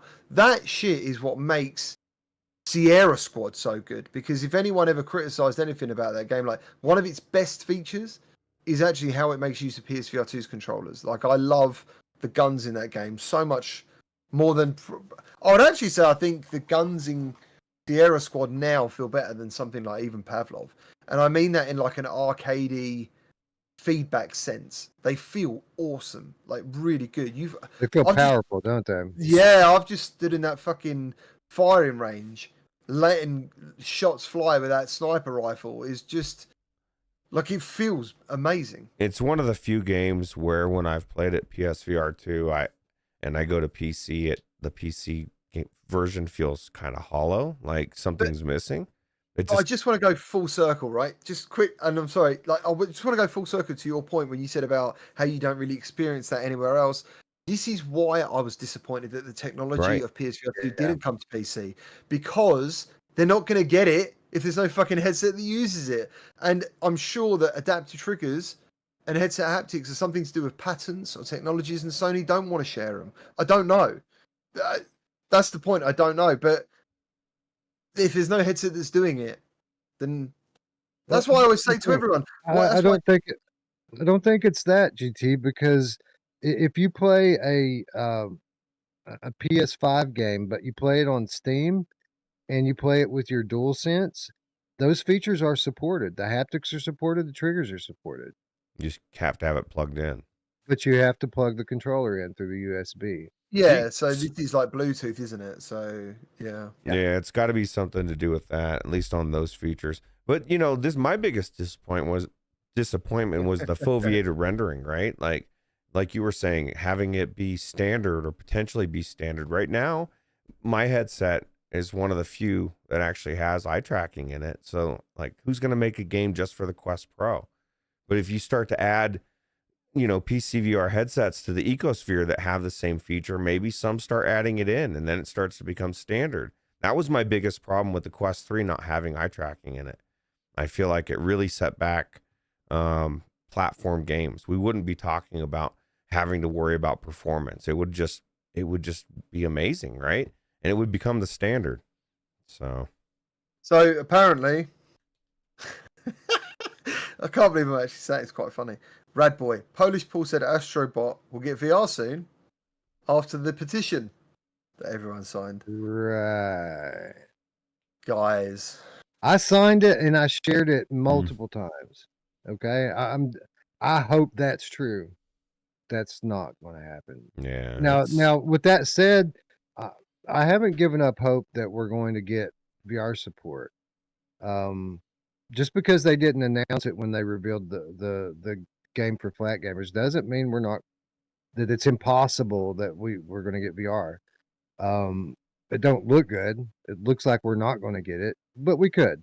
If we do, I don't think it's going to be because of that support or that petition rather. Right. But I'm glad people are doing everything that they can in their power. I'm glad people are commenting. I'm glad that they're doing petitions. People need to keep making noise about it. And if they don't, we'll all just play it flat, right? I'm just I kidding. haven't pre-ordered it. There's all sorts of people like, fuck you, and there's all sorts of people are like, yeah, actually I am. I'm not going to play flat on PlayStation 5. I absolutely will not. If it doesn't support VR, I'm not going to play it on PlayStation. I'll wait till it comes on PC, and we will mod that motherfucker into VR, and then I will play it. Appreciate it. Just to point out, like this petition was actually done by PD.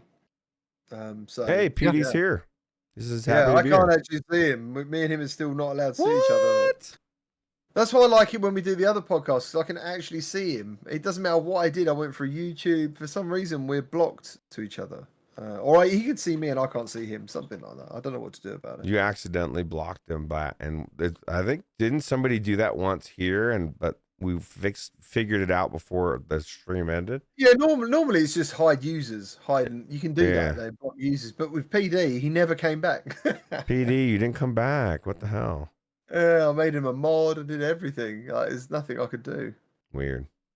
Before we get off the controller haptics and adaptive triggers, let's do a little exercise here. You were talking about feeling disappointment. How's this for disappointment? All right, so imagine the best implementation of the controller haptics and adaptive triggers. Crossfire is a good example. Imagine how great that was, right? That's the potential for those controllers. Now think about this. Think about what could have been if they had brought Farpoint to PlayStation VR 2 and made it support the Sense controllers with all of the haptics and the triggers. Great game. Yeah, imagine if like those plasma weapons and stuff, that you just felt the electricity running through them. Yeah. Now think about Blood and Truth. What if they had brought that along? Dude, if they just brought the whole... I hate that my PSVR 1 games are locked away still. This isn't good for me emotionally. It's to the point now where, like, when we came into this generation, having the majority of those games was just expected, right? We expected at some point that those games would be brought along. But we're at the point now where if they would just bring those games along, it would validate the platform in a whole Thumper way, right? We got Thumper, and we got Thumper's great. We have I could go down a list of all these other games that came along. We got but Tetris all the best. Effect. Yeah, there was definitely some. Yeah. No, I'm just saying there's so many really amazing games that the best didn't come, and then they bring along everything else. PD did a super chat for £2 that says the super chat GT will never see. True, I cannot see it. He's absolutely right. Thanks, PD. Yeah, appreciate it. But Wipeout, Astrobot, Blood and Truth. You know what? I would love for them to bring Golem along. Golem got wasted on that shit movement mechanic, and it was a really high quality game. If they would bring that to PSVR 2 with full like motion controller support, that game could really have the attention that it deserved. Would have saved the platform. Well, maybe not, but at least there was another game I used to really like. Do you remember Code 51 Mecha Arena? Yeah, I fucking loved that game. I thought it was so good. It's really good, but it didn't make enough money. The developers literally just jumped ship and never updated it ever again. Anyway, we're about to change topics here. If anybody has any questions. Any remaining questions about Behemoth? Now's the time. Tag me so that I can see them. When you tag at Virtual Strangers, it turns red and it really sticks out to me. So we're going to stay on this for about 2 or 3 more minutes, and then we're going to move on to the next title. You know who else likes it when it sticks out to him? My mom! Yeah, she does. I'll have to go, Wes, as well. Unfortunately, when you move over. Okay, no, that's fine. all right. It's understandable. We spent a lot of time in the intro. It's all right. It's all more Talking important about than the other stuff that would have been talked about during the next segment. Anyway, I think. Thank you. I didn't realize it was going to take up to 8 o'clock. That's all I've got to basically be a father for this morning. So headset haptics used much. Well, as I mentioned before, it is used. It's not refined yet. I don't remember if it was reserved for the Behemoths. I want to say no. I want to say if you get hit in the head that it works as well, but I don't. The haptics were the only underwhelming part of the whole thing for me. yeah, there was no real haptics were there yet. That's all, really. I mean, it was there, but it wasn't a wow scenario. Right. GameCat Photo Nutter, any eye tracked aim assist? We don't know. I suspected that it could be a possibility because I was so good at the archery. Crack shot. That's possible too. Maybe I am just that good. You but, are. You've done a lot of games with bow and arrow, and you did miss. You said. Yeah, I did miss. It was probably 70-30 hit to miss. So I don't know. It wasn't in the options, and I did go through the options before I started playing. I didn't see any option for it. So I agree with GT. If you were questioning yourself, if you felt like you missed, and is it on, is it not on? Even if it is on, it's a good implementation, right? If I can speak. Yeah, I think so. Absolutely. Virtual Strangers, how does the health work? Do you use health potions or food? How do you regenerate? You collect herbs as you're going through the level. You scour, you scavenge, you find these herbs, and you take those herbs and use them to craft medicinal power up. You make these little pouches of medicine, and you just hold them up to your mouth and eat them to regain your health. Speaking of herbs, yeah, like did you have the multiplier on the indicator on the belt? I can't remember. Like, because you could make multiple bags of herbs. I can't remember.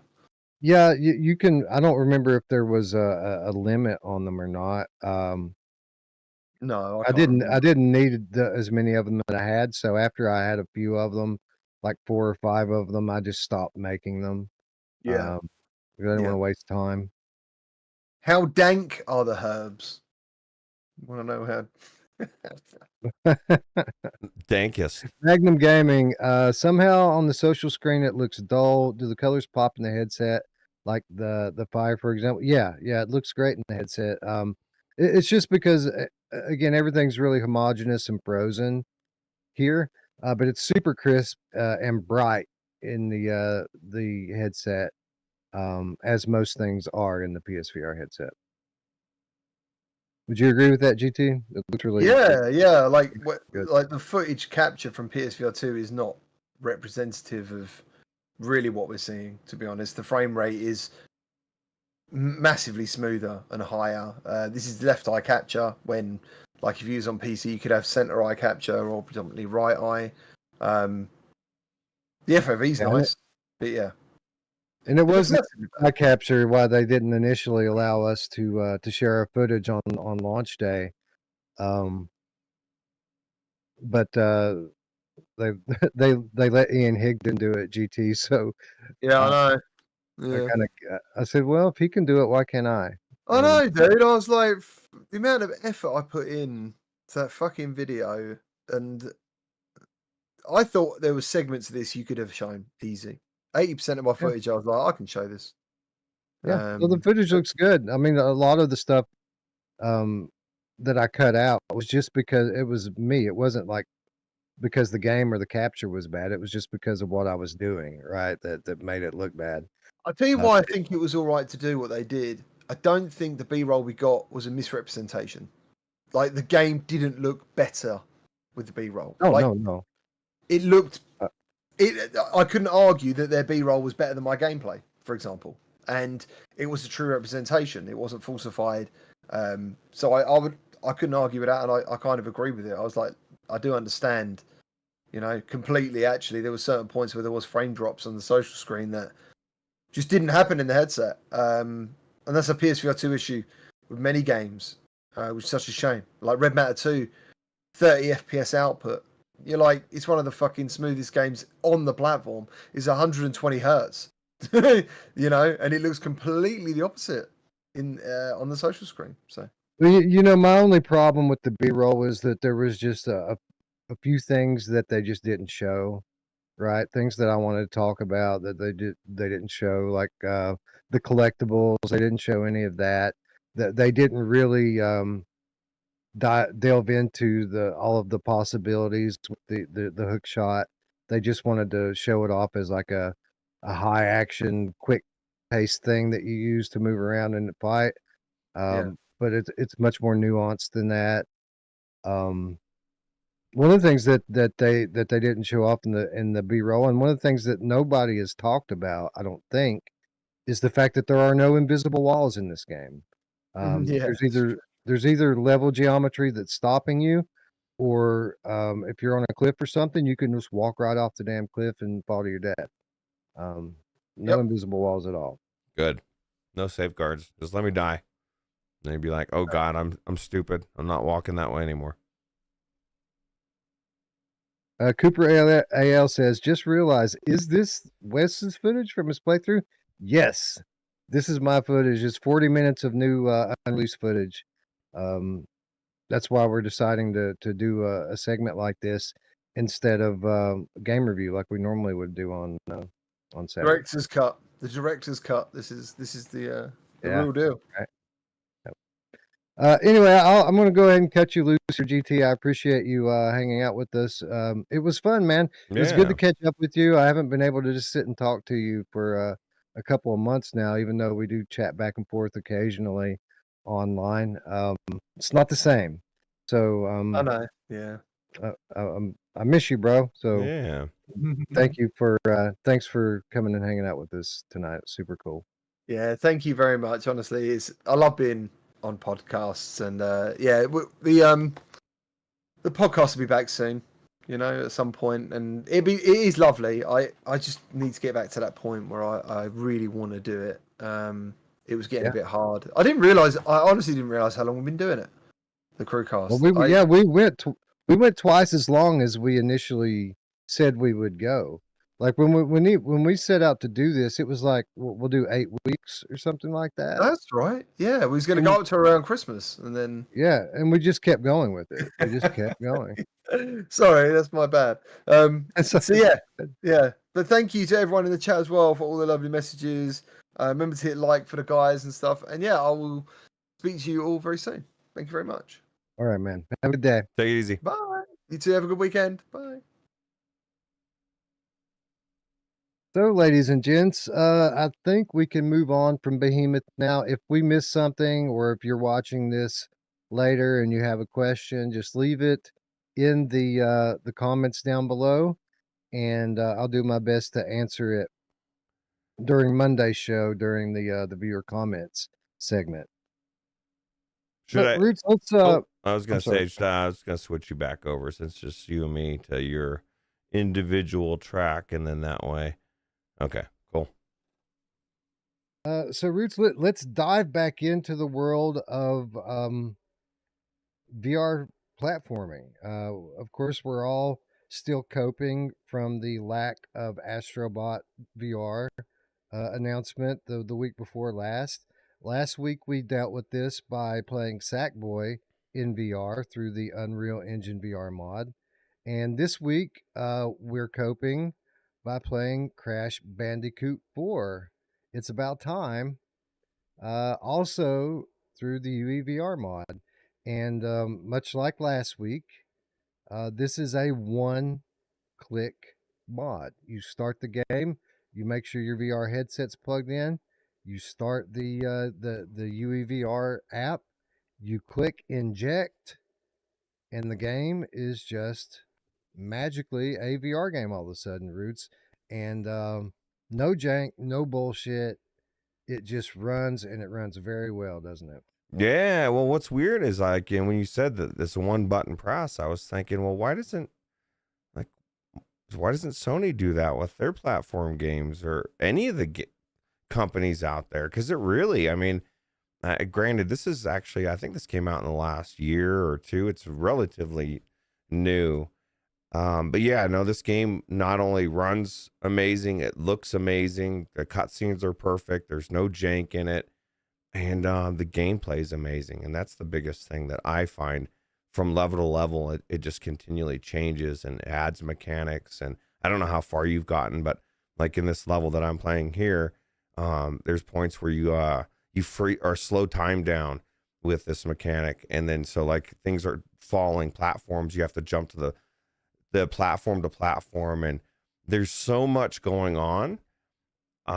I had a lot of fun recording this. I actually told Wes I recorded it for the patrons because it's been a while since I've streamed or done anything. So they kind of got like a full Roots blast of Roots play, but it was really good, really fun.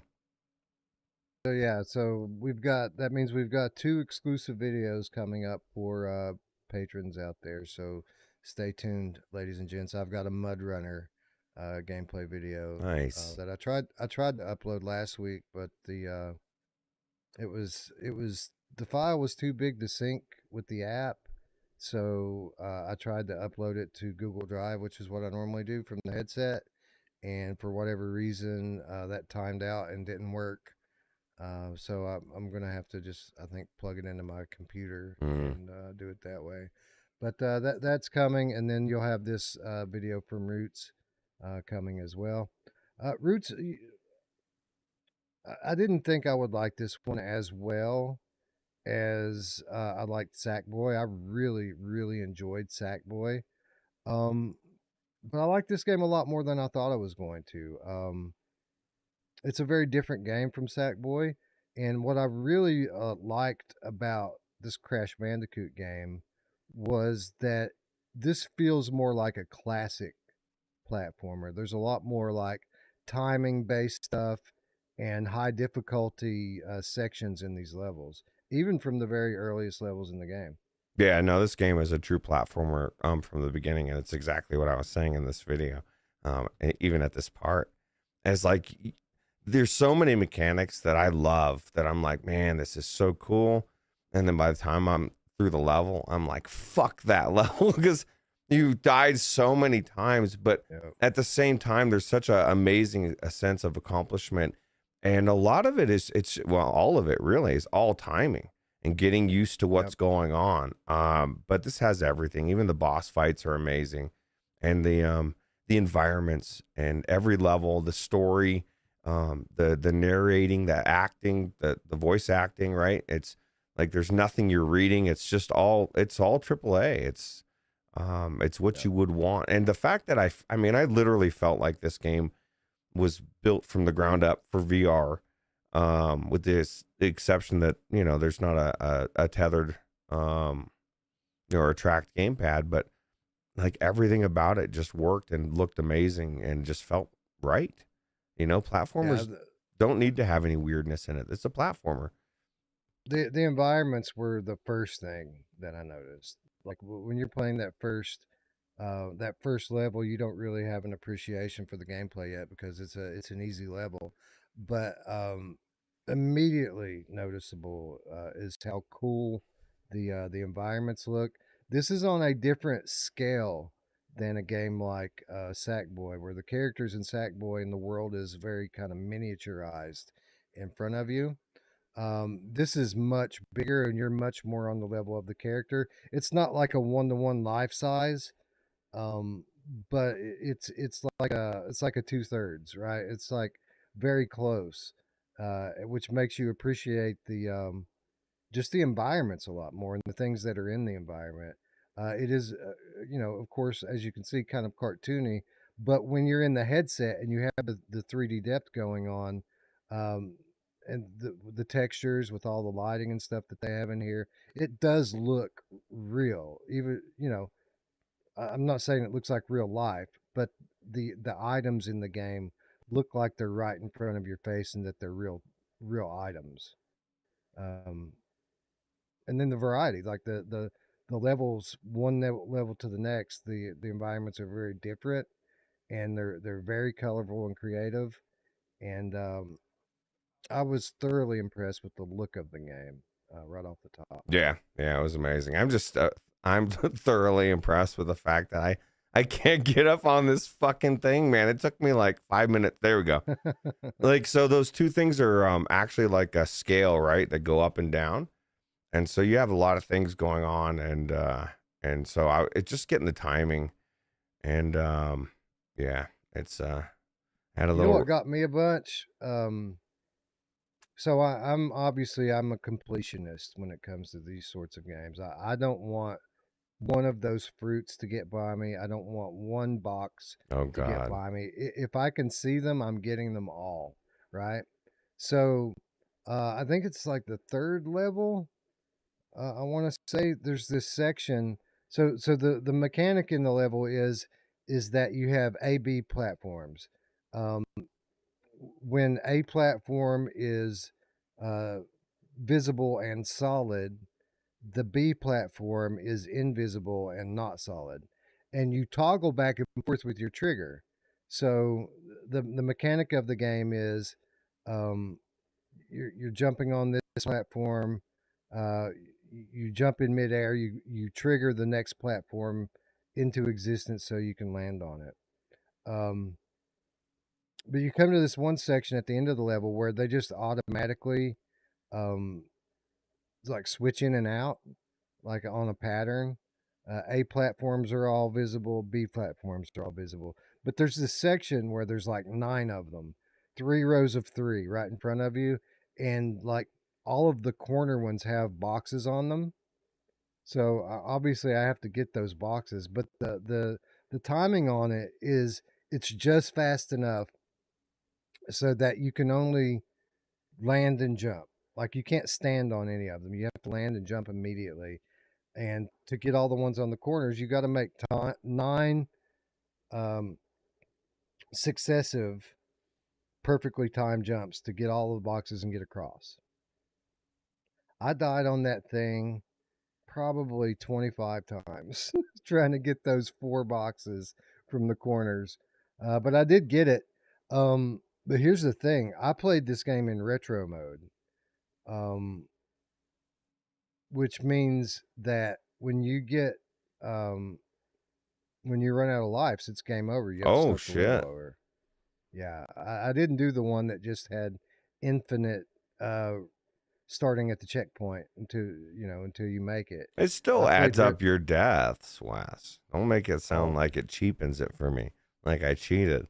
Well, this is like the biggest criticism I had of Max Mustard is that you could No just play it penalty. forever and you never die. Well, and I wondered too, because I was like, why am I not why is there no, like, I even said something in this video, like, because at one point I had like 45 deaths on somewhere because I keep dying to the same fucking part. People in the chat saying are saying that you can use the mod to scale the world however you want it, and you can even play in first person. That's cool, and that's a great option.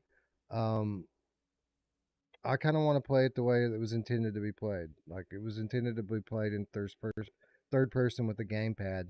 I just want the world to be 3D and all around me. I want to be in the world. But I think it's cool for people that want to play it that way to have the option. And maybe I'll try it someday just to see what it looks like. But it seems like it defeats the purpose if you have a third person platformer Roots to switch it to first person. Yeah, Which I mean, it might just make it a new game, right? It's like a whole different game. True. Like that. And like you said, teach their own. I prefer not to do that for a lot of reasons. One, the biggest thing that Wes let off with. It's one click and I'm done. I don't want to fuck with that. I just want to go into the game, one click and I'm done. And the second is whenever I've used profiles, there can be some weirdness to it, a lot more than the way the game was designed. And I like the way this is. Like, if you notice, this is from a distance. This is kind of why I was saying recently that I thought Ven VR reminded me a lot of Crash Bandicoot, a lot more than I knew, right? Like, just the angles of some of these levels and stuff is very reminiscent. I made it and then I died right there. And I was like, fuck, man, son of a bitch. But yeah, so, but again, options are good. And if somebody wants to play it first person, I'm not going to begrudge them. I think that's what's so awesome about the UEVR mod. You can play it so many different ways, right? So, yeah.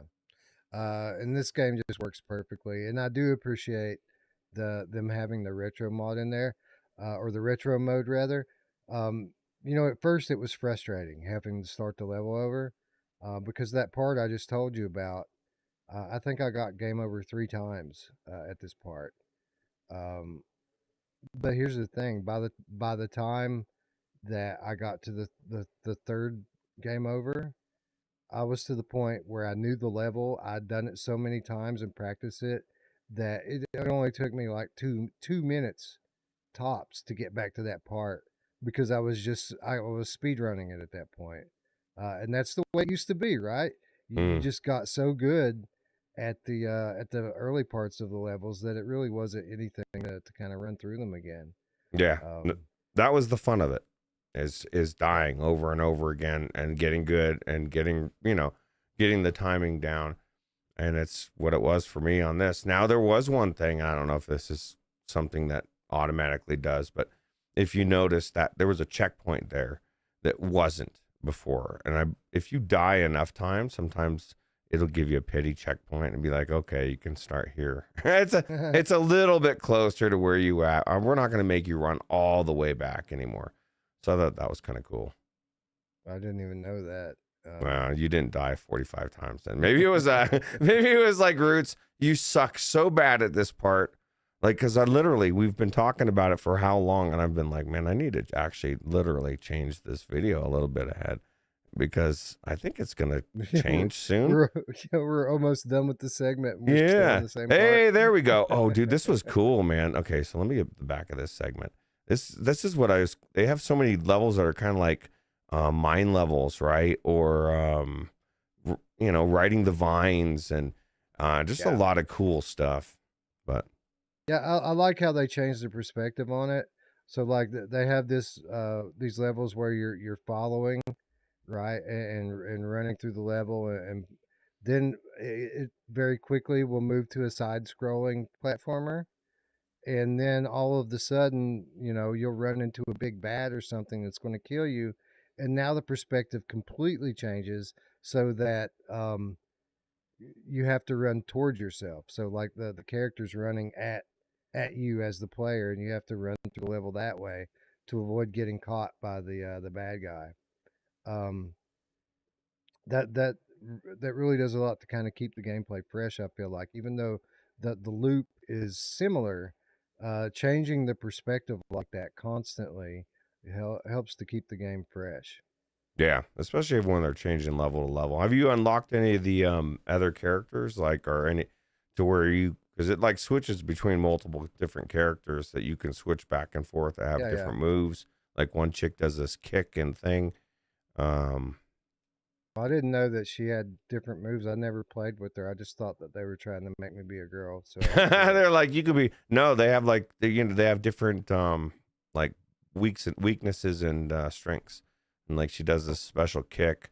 I don't know exactly what she does. I'm not her either, unless I need to kick somebody. I guess I need to figure out what else she can do. So, but the story was cool. Yeah, I unlocked the girl. There's a ton of different skins that you can unlock playing through this thing. If you collect all the stuff, it allows you to unlock a very, very different looking skins. Yeah, but no, it's a high quality game, a big budget flat platformer. These are the type of games that we want in VR, And people, we're here to tell you that we have these games. You can play these games in VR. That you've got to have an expensive machine to play them on, but the time is now. It's a magical time to be a PCVR gamer because of games like this. Yeah, and this is just one of many. Like we have games that as they came out, I was telling the customer this the other day as I was explaining UEVR to him because he had gotten a headset and then sold it because he said the games weren't really at where he wanted them to be in. And we were talking about other games, and he brought up Pal World. I said, "Oh, that's one of the games that can be played with the mod." And then we talked about like 2 or 3 other new games that came out, and I'm like, "Oh, that one too." And like you could see the wheel spinning in his head, like, "Oh shit, this is the time to get back into the VR, right?" So, yeah. Anyway, this has been pretty amazing. A good way of coping with these platformers, and there are more people. Like we've played 2. We haven't even talked about Spyro yet, the dragon. oh yeah, You I haven't can play even tried that. one as well. Yeah, Well, maybe we'll do that one next week. yeah, that's what there's a trilogy. That's a remaster. That's supposed to be really good. Yeah, absolutely. Anyway, it's top notch. It's high quality. It's available now. It is kind of an expensive game, but if you shop around, you can typically find it for on sale for around $30. It's worth it. It's worth it. It just came out like what, last year or something. It's a brand new platformer that is like one of the most deep platformers I've played in a long time. And like you said, more true to platformers than just about anything. I feel like the Sackboy was an amazing platform, and it was more about the artwork and the music and just it just was such an amazing experience and fun time, right? And this is just more of a traditional, like you said, platformer. Both are amazing for different reasons, and both worth playing, I think. So, and it really said, like, we play great platformers in VR, like Vin and Max Mustard, and they're great because the worlds are beautiful and the gameplay is good. But when you play these big budget ones in VR, you remember what the differences are between big budget games and indie games, because you have these amazing soundtracks. You have what really sets them all far apart. Roots are the cutscenes and the fully voice acted cutscenes that are these big productions, right? That they look like CGI movies, but again in the headset in VR in 3D. It's just these games are like full on productions, while the other ones are just games.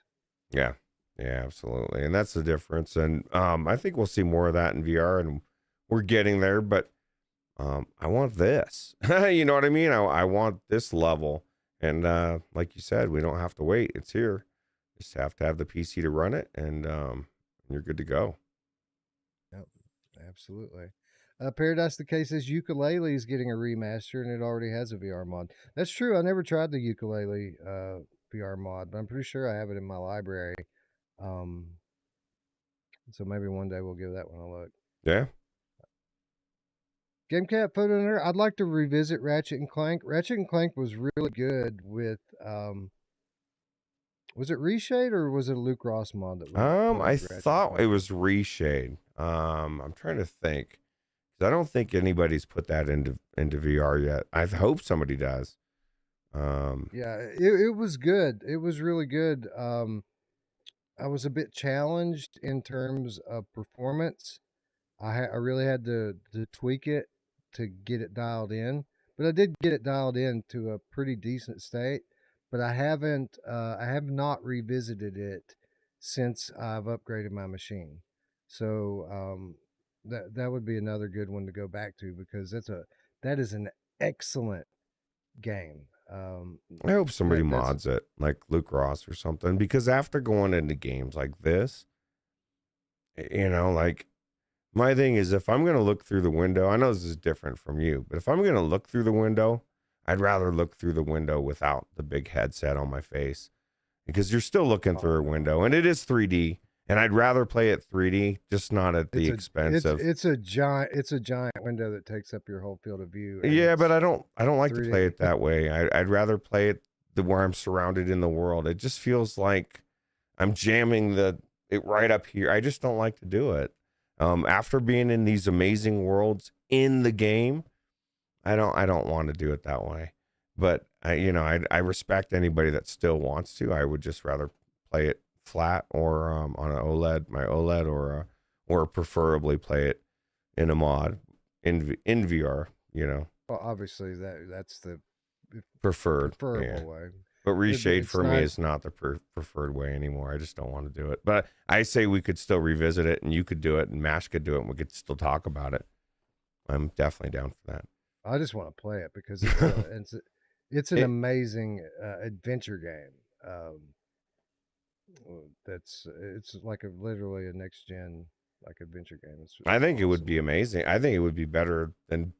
This is my thing. Is like I played a little bit of it on the PS or PS5, and it's really amazing. Actually, the story, the gameplay, everything. Yeah, I agree.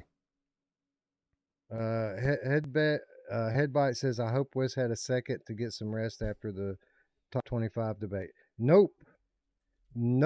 I went straight out of that, and I had a couple of things around the house I had to do, and then I started editing the Behemoth footage so that we could have this segment tonight. And of course, I had to make a thumbnail and get the show page up. And then while the Behemoth stuff was uploading, I installed Crash Bandicoot and modded it and played it, and then it was showtime. That's why I was saying when we were talking about it, and Wes was like, well, we could always do another game, real-time review. And I was like, no, man, everything you just listed. And then, of course, it worked out with GT. Wasn't even planned at that point, right? So this worked out perfect. So, I think we're gonna call it here, man. I don't think there's a lot more we could say about this game. It's excellent. It's easy to mod, and if anyone has a mid-tier PC or better, it's gonna run great on your computer. So check it out. It's really fun. Anyway, I want to thank everyone who showed up in chat, everyone who's watching on replay, and everyone who donated tonight. You guys all rock. Be sure to tune in on Monday. I already know a few things that we're going to be covering and talking about on Monday. It's going to be a great show. We are going to start a new giveaway, like I mentioned earlier, on Monday. So there's that. So if you haven't already, subscribe and ring the bell. Why haven't you done that yet? I mean, how weird, right? Wait to the very end, watch the whole show, and then realize, oh, shit, I'm not subscribed. That's awkward. And who else is doing the content we're doing, Roots? Nobody. Nobody's doing what we're doing. That's true. So yeah, all you got to do is click. It's free. It'll tell you when we're going live. It'll tell you what we're doing. And if you don't want to watch it at that point, then you can just not watch. But you should at least know when we're going live and what we're covering. How can you consider yourself a stranger if you don't know, right? Right. Maybe you're already subscribed. Maybe you want to do something extra. You can do so by supporting us on Patreon. Patreon is $3 a month. That's all we ask. You get our weekly show notes. You get insider updates. You get exclusive content. You get your name in the ticker at the end of the show. And you get our eternal gratitude for allowing us to do cool things like give away copies of Sackboy, for example. Those weren't donated keys. We spent the money that was donated to us to buy those keys and give them away. So again, you guys make a lot of things possible through your support, and we very much appreciate it. Of course, though, times are hard, and we get that. That's why our Discord is 100% free. There's an invitation link in the description down below. All you got to do is click that. you'll be whisked away to a magical land where people talk about everything. They talk about VR, they talk about flat games, talk a lot about computer hardware here lately because Brondo. a lot more. A lot more. Well, I mean, not just Brondo. It seems like every week somebody else is making the jump right and moving over to PC because they want to play these awesome mods. We got a super chat from Duggars K. 2 pounds says for UEVR, does the CPU limit you or just the GPU? So here's the thing, and actually Spry said this on our last podcast because we were talking about how it's not just the GPU, the CPU is important, which it is, and I agree. Mm-hmm. But what he was saying is also important, that VR, just like 4K gaming, is so intensive that it's not as important as it would be if you were like doing like 1080p or flat gaming at 2K. That as long as it's a relatively decent CPU, then your GPU will take the brunt of the thing, right? It's just because you won't be able to hit that point of bottleneck is what his point was. So all the mod really does from a performance standpoint is multiply the requirements of the game. And there's a variety of different games. Some games are heavily CPU dependent, and other games are heavily GPU dependent. The way that it is and the way that it always has been is that there are many more games that are GPU dependent than CPU. But that's not a hard and fast rule. True. Sometimes the CPU is very important. So it's going to vary from game to game.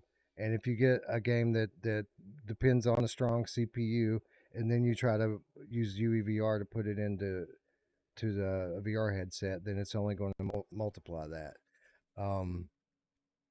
So if you're building a computer, you want most of your resources to go into your graphics card, but the most important thing is that you're balancing. You need to have at least a good enough CPU that you're not heavily bottlenecking True. your GPU, because you can have like a 4090, but if you've got a shit CPU with it, then 8600 or something.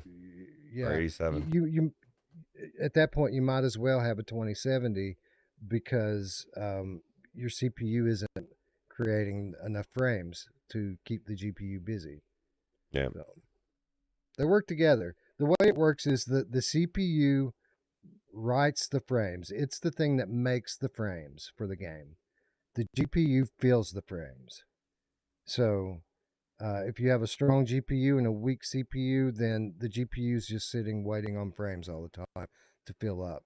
If you got a strong CPU and a weak GPU, then you have a buffer building up where all these extra frames are sitting here and they're not getting filled out by the GPU. And that's when you start to see problems with your frame rate and you start to see things break up. So it's good. It's important. It's the most important thing is to have a good balance. But if you're going to go a little bit over on one side or the other, because it's hard to be perfectly balanced, you want to go a little bit over on the GPU side. Yeah. Corporate Zombies, another 2 pounds says, is your merch still available? I don't know. Is our merch? Okay. Mm-hmm. There's a link in the description down below. My mom's closet on Redbubble. Nice. Did you know that SpryGuy has a Ruuts cup from my stream that he cut a tuft of his cat's tail fur for the beard? Funny. Yeah, because it's my old picture. That's pretty funny. Anyway, thank you, Corporate Zombie. Thank you, Duggars K. Thank you, everyone, for showing up and hanging out half the night with me. I love you all. We'll be back in 2 days, and until then, get some rest, play some VR, and have a good weekend, everybody. Take it easy.